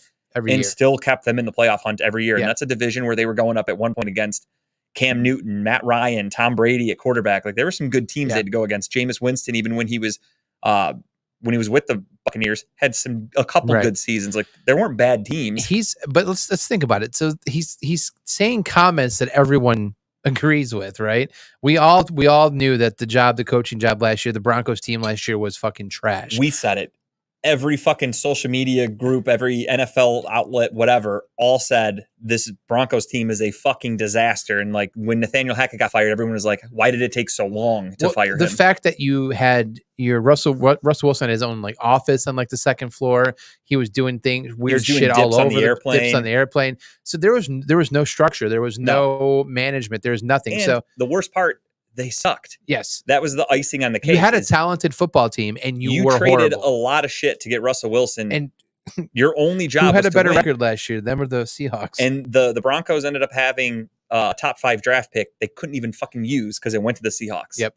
Yeah, so I'm curious to see what the Broncos do this year. My understanding from what little I've seen, it looks like Russell Wilson's lost some weight. He's gotten Yeah, I back heard into he's in great shape. Said he's doing well in camp. It looks like the team's coming together. So I'm curious to see what they do. They might be a good team. That's going to be a tough division. No, the entire AFC is actually, we'll talk about this next week or next episode when we do our breakdown of the AFC, but the AFC is a fucking juggernaut. It's a loaded division. There are a lot of good teams in the AFC and a lot of teams with high expectations. So there's only so many playoff spots, and we're going to talk about it all in 2 weeks. So yeah, I loved Sean Payton's comments. I love when coaches just don't give a fuck, throw people under the bus. Like, I am all for that kind of stuff. I fucking love it. Mm-hmm. I agree. Speaking of people saying shit they probably shouldn't, there is some drama in Indianapolis, ladies and gentlemen. Let me tell you. So apparently, Jonathan Taylor wants a new contract, and the Colts decided to say that he has a back injury and he can't practice. Yeah. Jonathan Taylor comes out and he's like, I don't have, there's nothing wrong with my back. Theories, yeah. And then the rumor is that he's negotiating or holding out for a new contract. And then Jim Irsay decides to go on Twitter of all places, or X, whatever. Was this after a couple lines of coke he snorted, or it might have been during. He was in the middle of a couple lines, and he decided to tweet out about how there's a CBA in place that's supposed to like keep everything at a level for positions and things like that. And he's like, and for guys to, betray the CBA and this and that, and he's just roasting, and everyone knows he's talking about Jonathan Taylor specifically. And he has no shame as the owner of the team to call out arguably his best player who just wants more money because he's in a position. We talked about this 2 weeks ago. The running back position is a dangerous one. They are vastly underpaid. They consistently get hurt.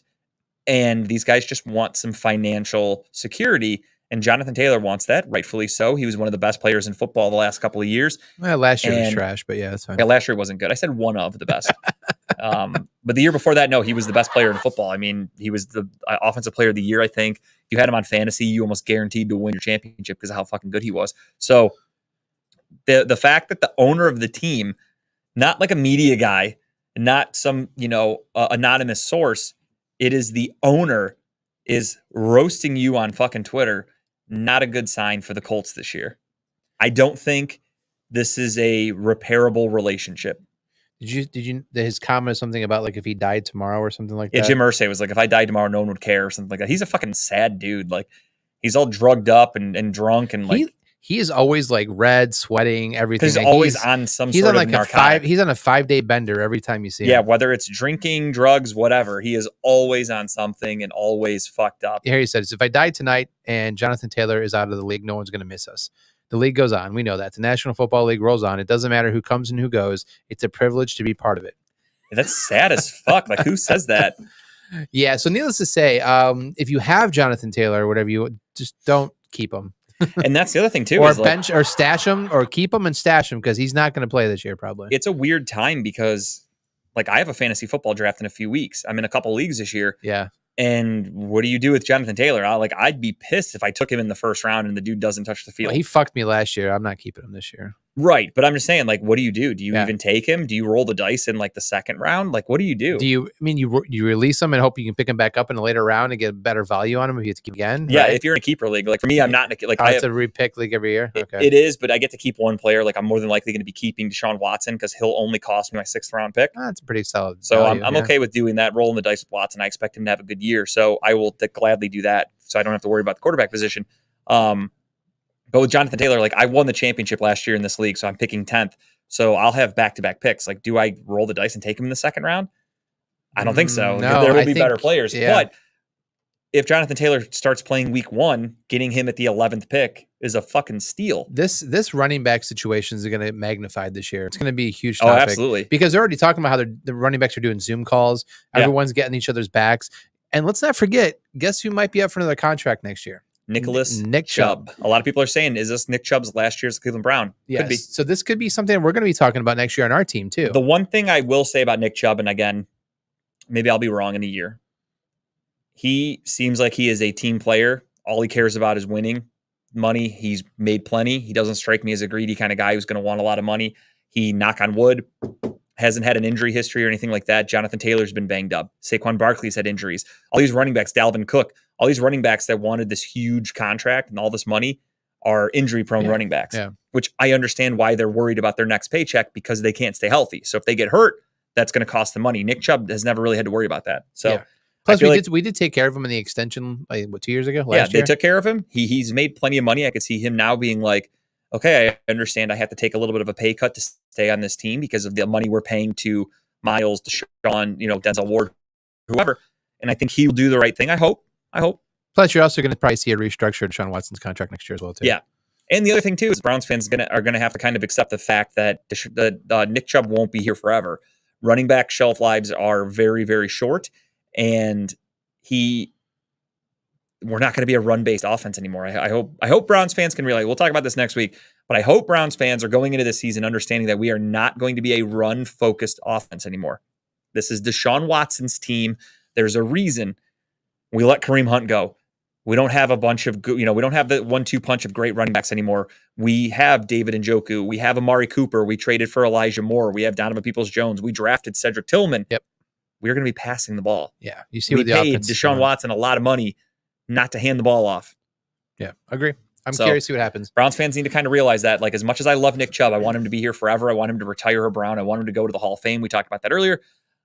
If he's not on the team next year, I wouldn't be surprised, though. I don't want that to happen, but just brace yourselves for that possibility because it definitely could happen. So yeah, Jim Irsay, fucking talking his shit. Dude's gonna have an overdose. Running his next year, best player out of town, potentially. Again, I don't think that's a variable relationship. I think that's a done deal. Yeah. Jonathan Taylor will be either sitting out. It's kind of like the Deshaun Watson situation now, where you have a player who is disgruntled, hates ownership, and will just say, fuck it, I'm not playing then till I'm gone. Yeah, absolutely. And he'll ride the contract out. Who blinks first? He'll extend his years on his body because he won't be getting hit, and he can get a good contract when he's a free agent. Yeah. Somebody's going to want him. Well, if he doesn't play this year, that's the other thing too, is he'll be voiding his own contract. So he will still technically be property of the Colts. So he should play one game and then sit out the rest of the year? No, he has to honor his contract. So he could, that's the other thing too, is if the Colts are the ones saying he has a back injury and he's claiming he doesn't have an injury, then I would just be like, I'd be like the dude in Friday, my neck, my back, my neck and my back. And I would just be hurt and I wouldn't do shit. Just walk in slow every week to train. That'd be such a boring season though, just to be like, not play a football game. Yeah. I think the Colts are going to suck anyway. They're going in with Gardner Minshew. What are you talking about? They got an amazing quarterback they drafted. They're going to go far. That team sucks. But yeah, we're going to see what happens. Jonathan Taylor on another team could be scary. I just hope he stays the fuck out of the AFC. Yes. If he goes anywhere, get him the fuck out of the AFC. Speaking of guys getting the fuck out of their teams, the MLB trade deadline happened yesterday. Hot ending to the trade deadline. It was crazy. The last few like half hour or so of the deadline, a lot of shit went down. You think Verlander just left his house in Houston and just? Yeah, he loves Houston. I guarantee he still has property down there. Like it was an easy transition for him. So Justin Verlander leaves the Houston Astros last year after they win the World Series and goes to the Mets. Gets a huge contract. What's up? Oh, no worries. He leaves for the Mets, gets a huge contract. The Mets turn into the highest payroll in baseball. They're spending over $300 million. They have this super team. My buddies that are Jets. At least Lindor has his contract, right? He doesn't care. The rest of the house is burning. He's making so much money and not playing so well that's why nobody wanted him, so they couldn't trade him. My buddies that are Jets fans are also diehard Mets fans, so I have been fucking rolling making fun of this disaster that is the New York Mets. They went all in. They spent a fuck ton of money. Again, their payroll was over $300 million. They had Max Scherzer. They had Justin Verlander. They have Lindor. They've got Pete Alonso. They had the closer that was really good, They had Edwin Diaz, who got hurt, the trumpet boy. That's another one I laughed my ass off when he got hurt. Their season's in shambles. They're terrible. They're a really bad team. And they decided to sell. They are in a full fucking rebuild. They traded Max Scherzer to the Texas Rangers. They traded Justin Verlander back to Houston. They're done. They apparently Max Scherzer kind of threw him under the bus today and was like, yeah, the Mets talked to us and said that 2024 is going to be a transition year for them. So next year in the offseason, I expect them to try to move Lindor, to try to move Pete Alonso. There's no reason to keep these guys. No. If you're in a quote unquote transition year, because Lindor's got to be approaching 30, if not already in his 30s. I don't know how old he is. I know baseball you can play for a while. That's not old by any stretch. Pete Alonso, same thing, got to be upper 20s, maybe 30. I'm surprised they didn't move Alonso. I thought he'd be another commodity they would have got rid of. He's a fan favorite though, and since he's homegrown, he might be a guy that they keep because they're like, well, We want somebody like a David Wright. Someone to put asses in the seats. Yeah, you need somebody to do that. I think they realize that in that division they're in, you're not beating the Braves. You're chasing Atlanta, right? Yeah, you're never going to beat the Braves. Atlanta's going to be good for the next couple of years. They have a young, very talented team, and that's what the Mets are trying to replicate, because the Mets traded for a bunch of prospects who, they're for what it's worth, they're ranked relatively high, but again, you don't know what a prospect really is until they touch the major league field. So they traded for a bunch of prospects. They're in a full rebuild cycle. I love it. That team can go fuck themselves. I hate the Mets. I hate the Jets. I hate the Knicks. I hate everything about New York that my friends love. I love roasting them all the time about it. And it makes me really happy to see the Mets sell everything. Speaking of the Braves, though, they got better. Brad Hand traded to the Braves. Yep. Hell of a closer right there. Ex-Cleveland Guardian or Indian at the time. Brad Hand is now with the Atlanta Braves. When he left Cleveland, he wasn't that great anymore. It was kind of like the Andrew Miller thing, where he's still a good player, but just not the dominant player that he once was. So a good acquisition for them. Another funny incident was the Tigers. Their pitcher, Eduardo Rodriguez, has a no-trade clause. They asked him, hey, the Dodgers want you. Do you want to go play for the Dodgers? Would you waive your no-trade clause to go from Detroit to Los Angeles? He said, no, I'm good. Nope. That is hilarious to me, though. Everyone's wondering, like, why the fuck would you want to stay in Detroit? And he came out, they interviewed him after the fact. I just read it before I got here, and they were like, why would you do that? And he's like, nothing against the Dodgers at all. I have no ill will. Like, it's nothing against them. He's like, it's just what's best for my family. I didn't want to move everybody to LA, and I didn't want to change the location, stuff like that. Kind of hate that answer, if I'm being honest. Really? Why? You're a pro athlete. Sure. You're a baseball player. You're making a ton of money. You're a pitcher. You get asked to go to one of the best teams in baseball to potentially win a World Series or stay in Detroit. So he just loves the game. That's why. For the love of the game, man. For the love of the game. If he loved the game, he would go to Los Angeles to keep playing that game in playoff games and win a World Series. Well, he just cares about playing. He loves the cheap city of Detroit and how there's not as many taxes. It's not as expensive to live there as it is in Los Angeles, is what I think. I think it was strictly because he's like, I don't want to spend that kind of money. And I think that's a shitty thing to do, because that means you're only playing for the money and you're not playing to win. And if I'm a Tigers fan, I'm pissed about that, because the Los Angeles Dodgers, what's really fucking crazy to think about with a team like that, they're consistently one of the best teams in baseball, consistently a World Series favorite. And they have a top 10 farm system also. So they just have talent upon talent in their minor league system, which if I'm the Tigers, if I'm a Tigers fan, I'm pissed off we didn't get Eduardo Rodriguez traded and take some of their talent to help my team in the future. Instead, we have this guy who we're never going to win anything with anyway. But that's the joy of the no trade clause, right? I mean, that's why I don't like your choice. I don't think a team should ever give a player a no trade clause. I think it is funny though, because didn't he go and pitch against them the next day? Yeah, he pitched. I think he actually pitched today against the Dodgers, right? I don't know. Actually, are they playing each other? I thought they were. I thought they were. I thought that was made the story even more funnier was the fact that they were playing the Dodgers. That would be pretty funny if that is the case. I honestly don't know. Let's see here. Let's take a look. We got I gotta look up some MLB scores here for everybody. So we had yesterday the Dodgers the Dodgers played the Athletics. Oh, okay. All right. Tigers were facing the Pirates. Oh, that's right. Okay, never mind that. I thought someone said they're playing each other, whatever. But no, so I mean, good for him, I guess. But no, I see your point. Maybe my thought was that he just doesn't care where he plays, but he wants to stay and not move his family. He just wants to show up every day and play a game that he loves playing.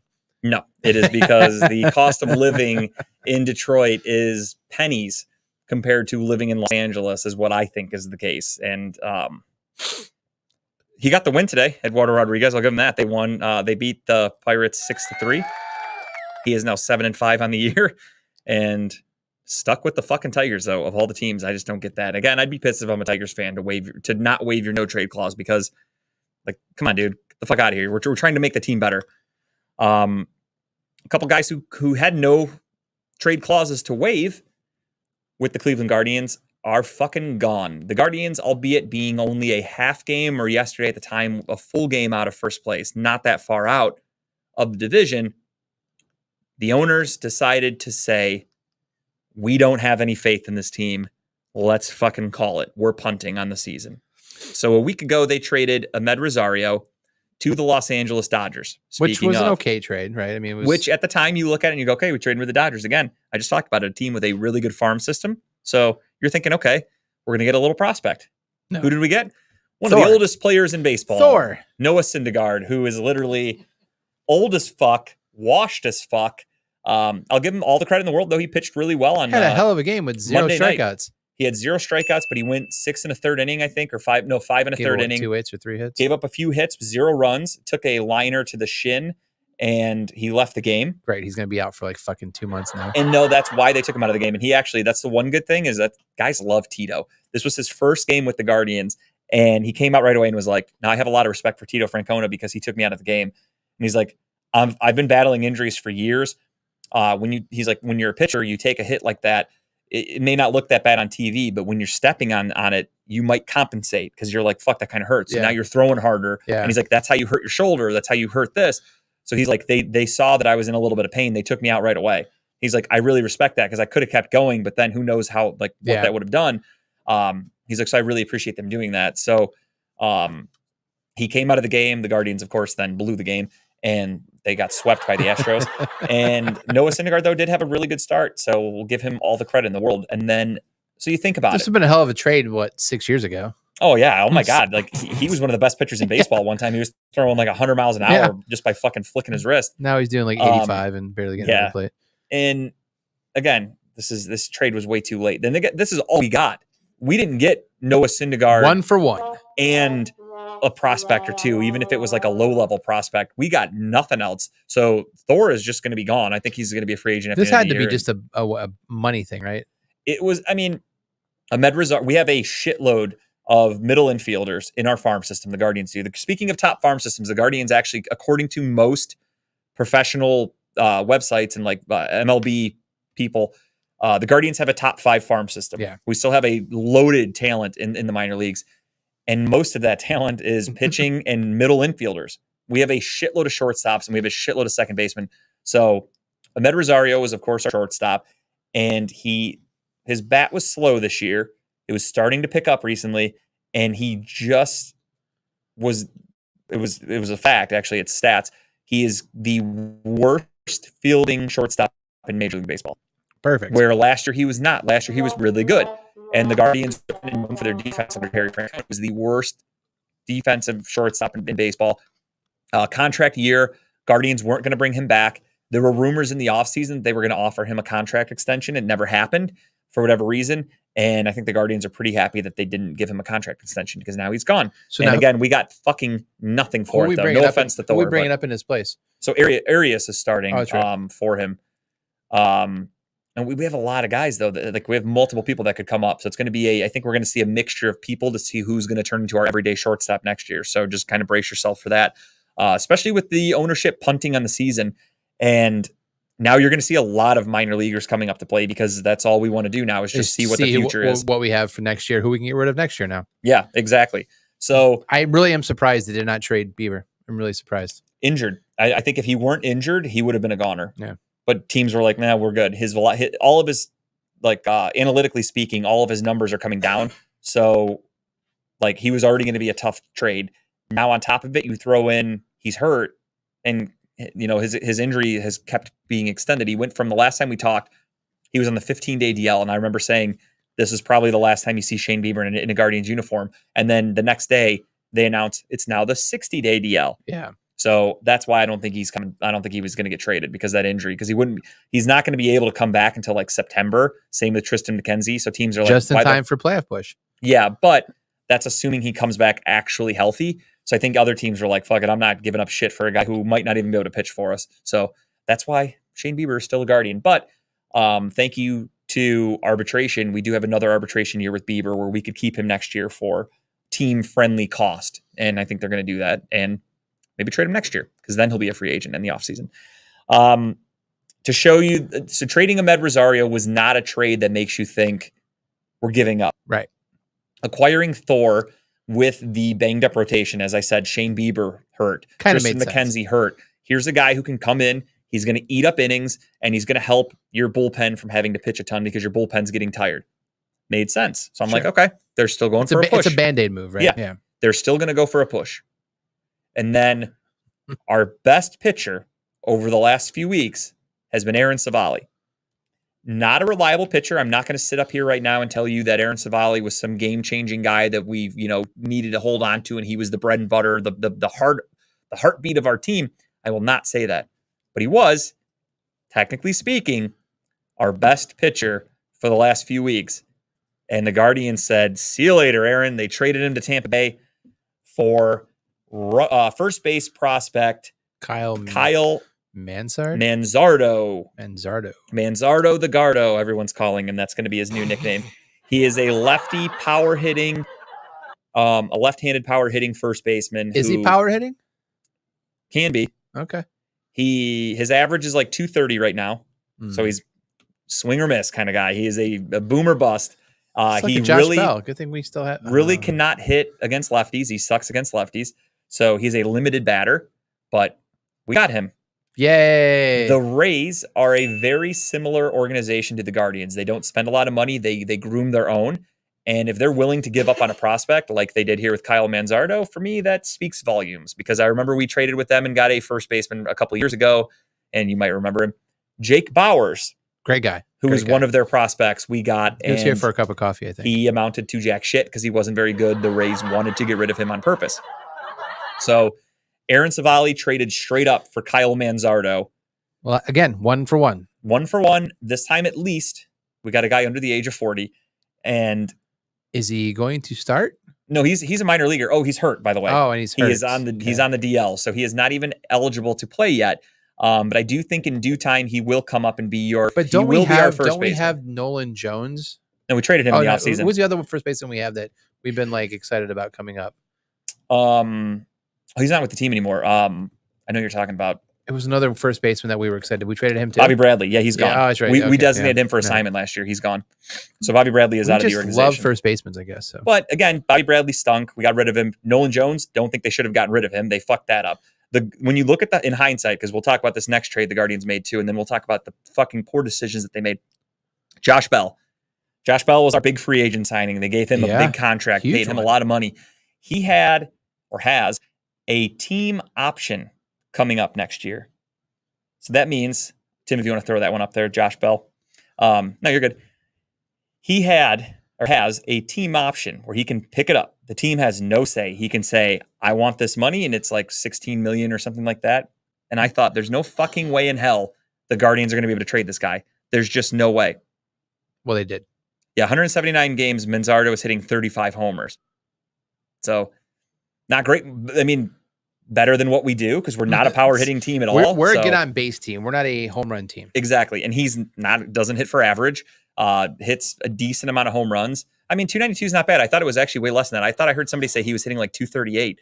So that's not bad. I didn't look into myself. I was just going off what I heard. So that's my first mistake. But don't know much about the guy. I don't follow prospects because it's something you can, I know the Guardians prospects. That's it. I don't know other teams, because there could be a guy who is the second coming. I remember when we traded CC Sabathia and we ended up getting Matt Laporta, and he was the cream of the crop prospect, one of the top prospects in baseball, came up to the majors and stunk.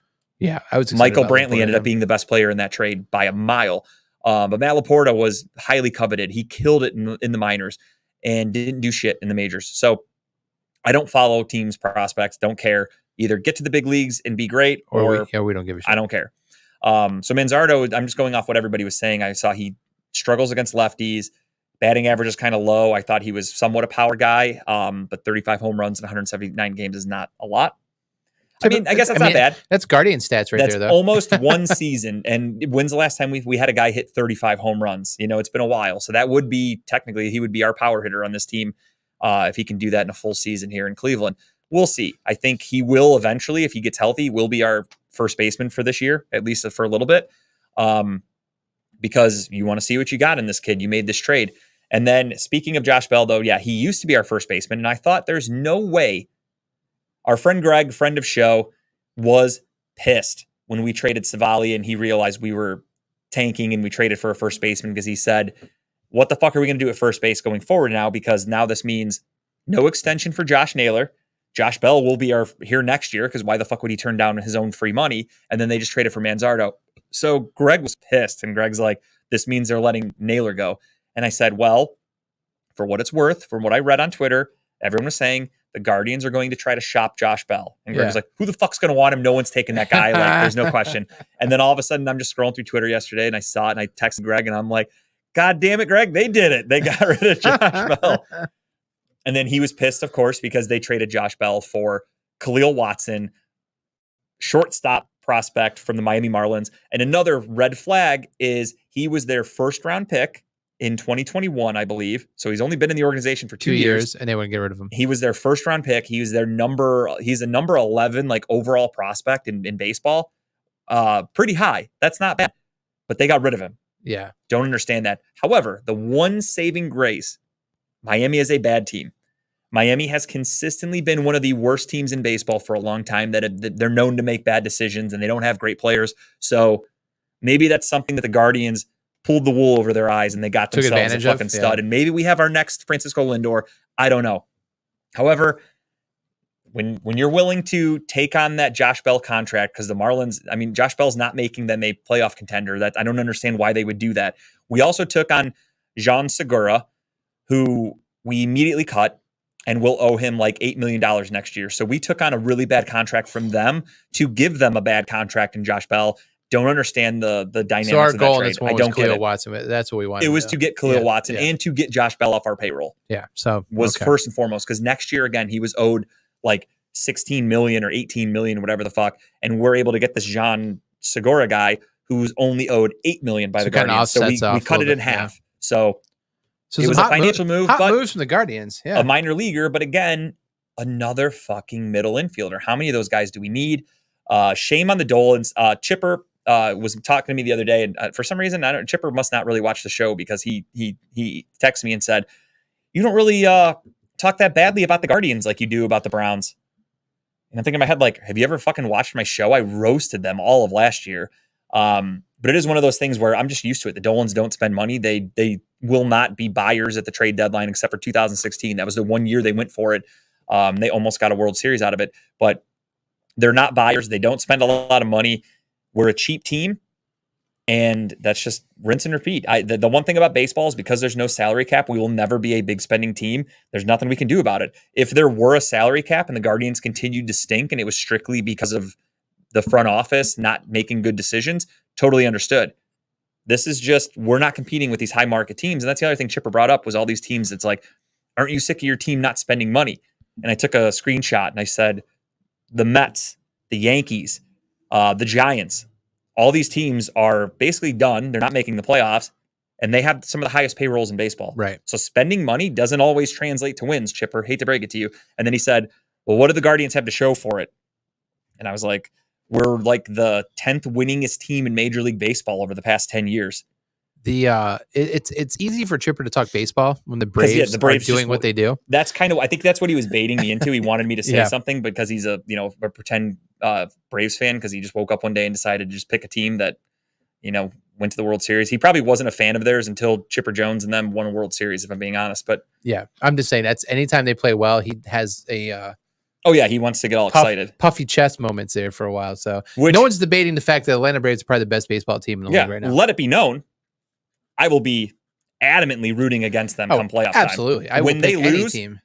You're not going to want to listen to that week's episode, Chipper, when they're eliminated from the playoffs. That's all I can say right now.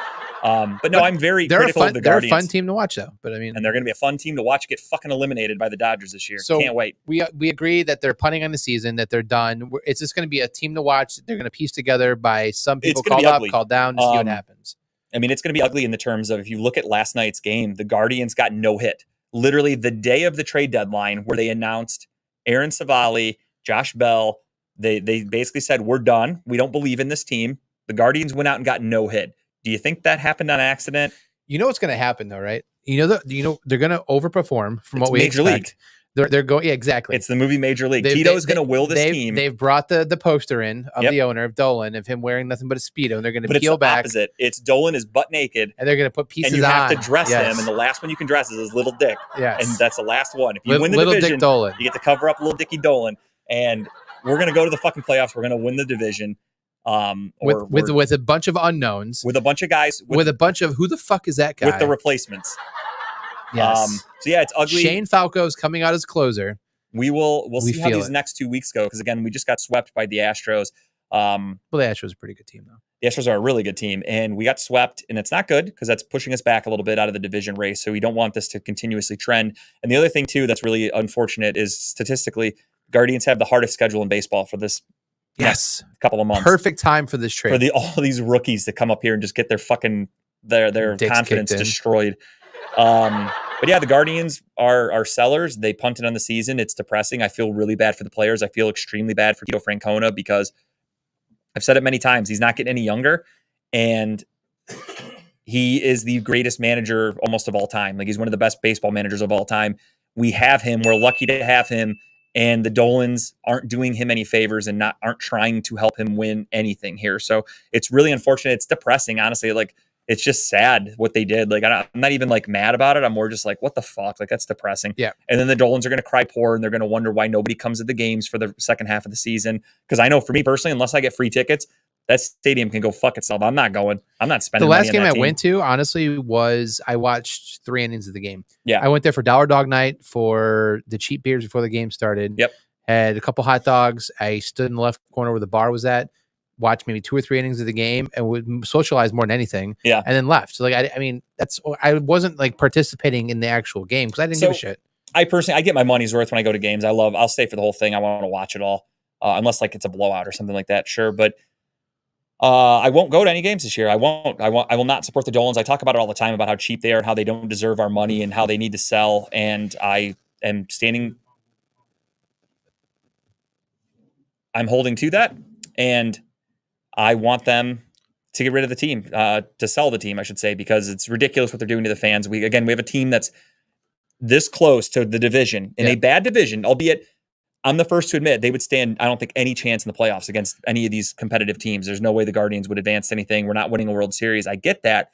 But to just give up on this young team is disrespectful. It's a slap in the face of the players. How do you look them in the eye and say, oh no, we believe in you? Like, and you have to imagine the rest of the teams in this division are going to get better next year, the year after that. I mean, Minnesota's always been Minnesota's always been a relatively Detroit's good been team. bad for way too long. They have to be getting better at some Detroit point. was supposed to be good starting last year. They have a nice little farm system that everybody thought was going to start putting it together. Same thing with the Royals. Royals are bad, but they're starting to get some young talent. Bobby Witt Jr., they're starting to get some guys. They just haven't put it together yet. Eventually it's going to click. Our time to capitalize has been the last 2 years. And the Guardians said, no, we're good. Yeah, it's a shame. I feel bad. I especially bad for Tito Francona, Shane Bieber, and Jose Ramirez. I feel bad for those guys. If they don't do well next year, you need to consider trading Jose Ramirez. 100%. It'd be doing him a favor. Yes. Get him out of town. Get something. Put in him return, on a team so he can actually win. Bring in some more shortstops and second basemen. So let's just keep doing. Convert a shortstop to third base because God knows we have plenty. Yes. So there's plenty of options. We'll talk more about the Guardians in a couple of weeks. We'll see where they stand in the rankings and in the standings after a few weeks. But for now, we have reached the end of the show. It is time for everyone's favorite segment. That is, of course, Tim's tip. Just the tip. I felt Tim's tip when he's giving me the hug earlier. I thought that's what that was. It was either that or his elbow. It was hard as shit. I loved it. Yeah, it was it was mushrooming. But y'all know what type of tip I got this. I got a hunch. It's comedy. Comedy related? It is. No, I didn't see that coming. It is. But this one I am headlining. Hey. Hell yeah. This is at Saucy Brew Works again. What up, Ebony? Ebony, what's up? You guys did great yesterday. I loved watching Grape's new show. He's got a new platform. I love the look of it. I ain't get a chance to see it yet, but I will watch it. I'll be doing my show one. I had to watch it afterwards. I was talking to Grape earlier today. I was like, dude, your show was awesome. Like, I couldn't watch it live, but I watched it. But I'm gonna be at Saucy Brew Works, the one in Pinecrest, guys. Yes, preface that. The one in Pinecrest. It's Pints and Punchlines. It's also an open mic after the show. It's featuring Tsunami, that's with the little T, Church Boy, and my Bristol Key Silly, hosted by CC Bullock. Of course, our wonderful host of What's Up in the 216 here on Wednesdays. But this is August 14th. It's a Monday night from 7 to 9. They got BOGO Pizza night, so it's going to be amazing. And it's agitated in August, so I'm coming angry. So everything that has bothered me within the last year or so, you will hear. You're gonna be like Kyle when he walked in the door today. basically Hot-headed and need some hugs. and this is actually going to be a tough set for me because comedy actually makes me happy. Yeah, it's hard so- to be pissed off. Yeah, so I mean, like I'm gonna be pissed but happy at the same time. So A side note, I don't know Tsunami. She seems wonderful, but that picture just makes me think that she's like an Undertaker cosplayer, and I love it. I mean that in the best way possible. I don't mean that as like like a negative. She just looks like you got the purple, you got the hat. Like I just see the Undertaker. It's It's a awesome. great photo. It is. It's really well done. All these headshots are amazing. That's the reason why I didn't cover mine up. Nor should This you. is right. Looks good. I think this is gonna be a great show. Come on out. It's a free show too, so you don't have to pay for anything to get in. But buy pizza. It's buy one, get two one of 'em. free pizza. You can't It's- beat that price. And Saucy makes some good pizza. It's pretty good pizza. I actually liked it a lot. So come on out, y'all. Waiting on y'all. I like it. Check it out. I do see the Undertaker thing now. Just a little- Don't you? Yeah, it's Yeah. great. That's awesome though. I saw the boobs first, and then I saw the Undertaker thing. So All right, I went up. Yeah. Started down, went up. It's normally where my eyes go to. So, my tip is: has you guys ever played Twisted Metal when you were younger on the PlayStation? I used to back play in the day? demos. I never played the actual game. So, for the life of me, I completely forgot or didn't even notice that they came out with a TV series on Peacock. But Twisted Metal, it is not what I expected, and it's so much better than I thought it would be. It's a comedy. It literally is a comedy. So I've heard it's nothing but good things. it's based on the video game. Obviously, all the characters in the video game have shown up. Most have shown up in this first season. It is 30-minute episodes. I think there's 11 or 12 of them. But it is I'm halfway through it. I haven't finished it yet, but you can easily power watch them pretty quickly. Anthony Mackie, Stephanie Beatrice. I think she's from the Brooklyn Nine-Nine. Brooklyn Nine-Nine. Classic. She's a big Cleveland sports fan, FYI. Really? 9. Samoa Joe plays Sweet Tooth. He does not voice Sweet Tooth. Will Arnett's voices Sweet Tooth. Mm. So it's fucking hilarious. Like the second episode of the like season. the little laughter. Yeah, the second episode of the season, it's a lot of Sweet Tooth oriented stuff, but he's fucking hilarious. Okay. But it's worth watching. If you've played the video game, it has a good storyline to it so far. A lot of good one-liners. So give it a chance. It's on Peacock. You can stream the entire first season on there if you want to.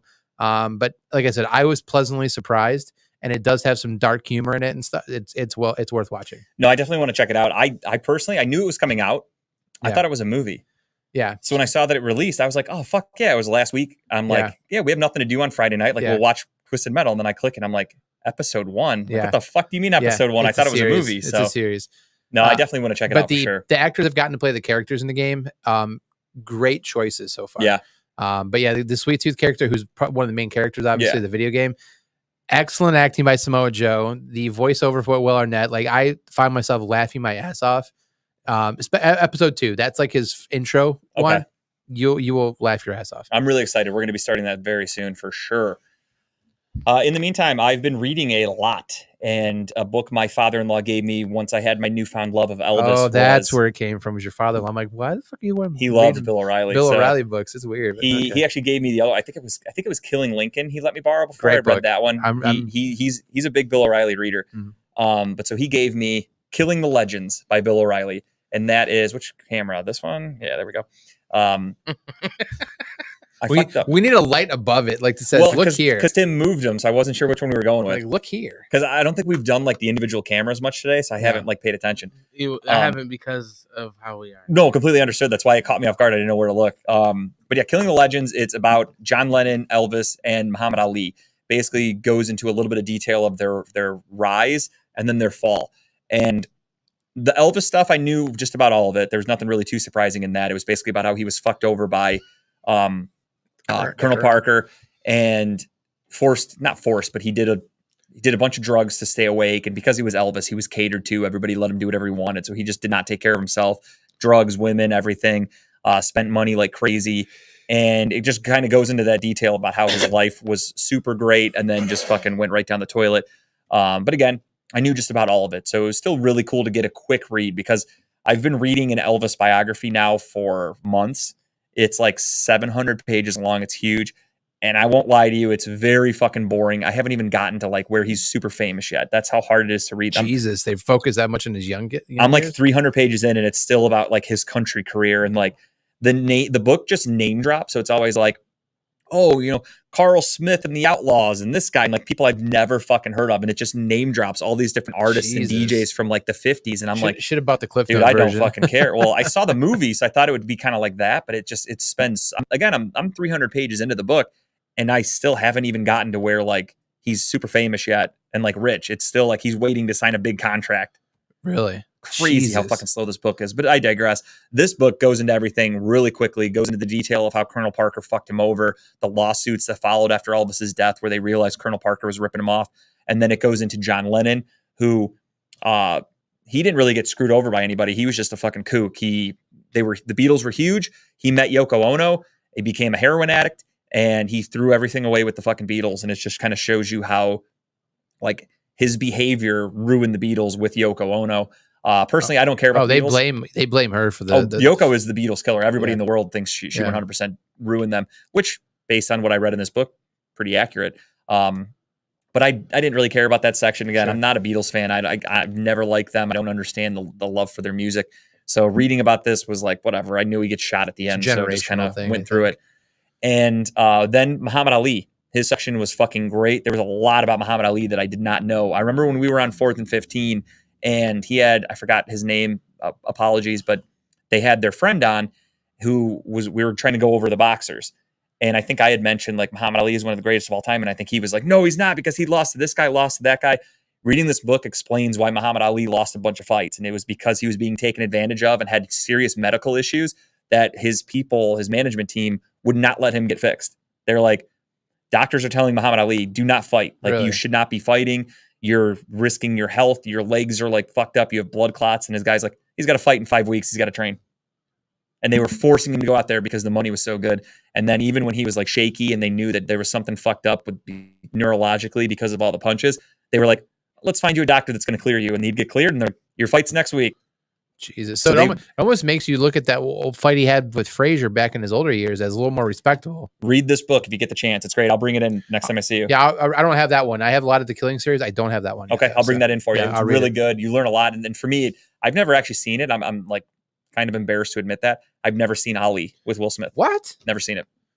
It's a great movie. I just it doesn't go into detail you're talking about really, but it really focuses around the Frazier, the Joe. It talks about a lot of those. So if you read this book, it goes into a lot of detail about how like he was getting fucked over by the people he trusted when he became a Muslim. Yeah, and he joined. It does touch on that. He joined the Nation of Islam and all these people that represented him, and they were ripping him off, and they were stealing money from him, and they were like embezzling and shit like that. And then he would go broke because they would fuck him over. So they'd be like, well, you're broke. You can fight again, even though his doctor said no. And they're like, get you a $5 million payday. And he's like, all right, I'll fight this guy. Yeah. And then they would just set him up fights like 2 months after each other, which is normal crazy. boxers nowadays it's like a year. You're lucky to get 2 fights in a year. Yeah.